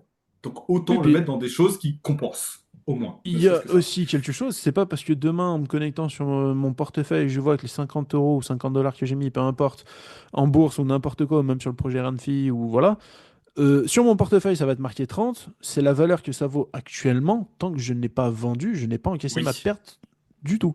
ça c'est bien Le vrai. projet peut remonter, voilà, après, ça peut ou pas, hein. Ça, c'est comme tout, c'est en fonction de Ah ce oui, sur quoi on investit. Mais le gain, parce que ça marche aussi pour les gains, donc que ce soit gain ou perte, n'est réel qu'au moment de la clôture de la position. Demain, je peux voir sur mon compte en banque, bah tiens, on parlait de Ranfi, en rente 500 000 € sur sur mon portefeuille. Si je ne clique pas sur vendre à l'instant T, je n'ai pas les 500 000. oui, ce sont des chiffres virtuels, c'est aussi C'est une simple que plus-value ça. latente. C'est Voilà, ça. ça n'existe que sur le portefeuille. C'est ça. Tant que tu ne vends pas, tu ne gagnes pas. Tant que tu ne vends pas, tu ne perds pas. C'est aussi simple que ça. Voilà. C'est ça, il faut aussi des fois savoir vendre, mais en gros actuellement, enfin voilà, pour les personnes qui veulent commencer et qui veulent mettre un pied à l'étrier, je pense que 50 $, peu importe la plateforme, voire 100 $ ou en euros, peu importe, c'est déjà pas mal de voir un petit peu ce qui se passe et Bien derrière, sûr. voilà, d'y aller tranquillement. C'est ça. Et accepter le fait que vous risquez de les perdre. Vous n'êtes pas des traders, vous n'êtes pas des professionnels de la finance. Donc, ne vous pensez pas meilleur que les autres. Vous allez surtout apprendre. Oui, clairement. Non, mais il faut le rappeler, il y a des gens qui vont faire, ils vont avoir un coup de chance, et ils vont se dire, oh là là, je suis incroyable, et après ils vont avoir une énorme baisse, ils vont se dire, merde. Tu vois, Donc au bout d'un moment, il faut aussi le rappeler, ça. C'est important. Entièrement d'accord avec toi là-dessus. Mais sinon, ouais, non, je pense avoir une discussion quand même assez étoffée avec toi, et franchement, c'était très agréable. Merci encore à toi, hein, franchement, c'est Bah, cool. merci à toi d'être venu pour en discuter. La chance qu'il y a, c'est qu'aujourd'hui, au moment où on tourne ce podcast, on est le 14. Le C'est ça. 22 de ce mois-ci, il y a le call pour tous les membres du club Oui, oui, UPMP. oui. Tu en fais partie, donc là, on va pouvoir étoffer la discussion avec plus de personnes. Exactement. D'ailleurs, les personnes qui ne sont pas encore sur le club, je vous conseille d'aller faire un tour, ne serait-ce que même un abonnement d'un mois pour voir. À mon avis, vous ne serez pas déçus. N'oubliez pas, hein, choisissez entre le mauvais kebab ou les bonnes infos, hein. Je dis ça comme ça. C'est gentil à toi, en tout cas. Voilà, ça me fait marrer ces images. Bon, mais ça, c'est assez percutant, moi. Eh ben écoute, en tout cas, je tenais à te remercier. Merci à toi. On refera certainement une vidéo ou un podcast à l'occasion, peut-être prochaine distribution des loyers de Rennes, si on doit en discuter. Avec plaisir. Moi, je referai des vidéos en attendant, et puis voilà. Oui, mais moi je continuerai à écrire. Justement, aujourd'hui, je suis censé sortir un article qui parle du programme d'ambassadeur un peu plus en profondeur pour vous le présenter. Et justement, il n'y a pas que le programme d'ambassadeur dans mon article. Donc, il y a notamment la mention du fait que j'ai passé une collaboration avec Renfi pour propager un peu plus, on va dire, le projet au niveau de la communauté française, mais aussi de la nouvelle mascotte. Qui s'appelle Robert. Merci à toi pour ce nom. PMP, il est incroyable ce nom. Voilà, je t'ai mis la cible dans le dos. Si vous n'aimez pas Robert, bah, allez voir UPNP. Non, non, plus sérieusement, on a une nouvelle mascotte qui servira pour le marketing de façon générale à Renfi. C'est un peu la nouvelle figure de proue. Et je trouve ça bien parce que ça permet d'humaniser un peu plus, de personnifier la plateforme. Et je pense que ce sera une plus-value à apporter pour bah, le marketing, hein, tout simplement. Et ben moi, ce que je ferais, c'est que je mettrai le lien dans la description de ce podcast. Donc les personnes qui voudront aller lire l'article pourront directement en cliquant sur le lien. Exactement. Comme ça, on est Bah, bon. merci à toi. Bah, merci à toi en tout cas, PMP. Merci beaucoup et puis bah, je te dis à bientôt. À bientôt, prends soin de toi, salut. Merci, salut.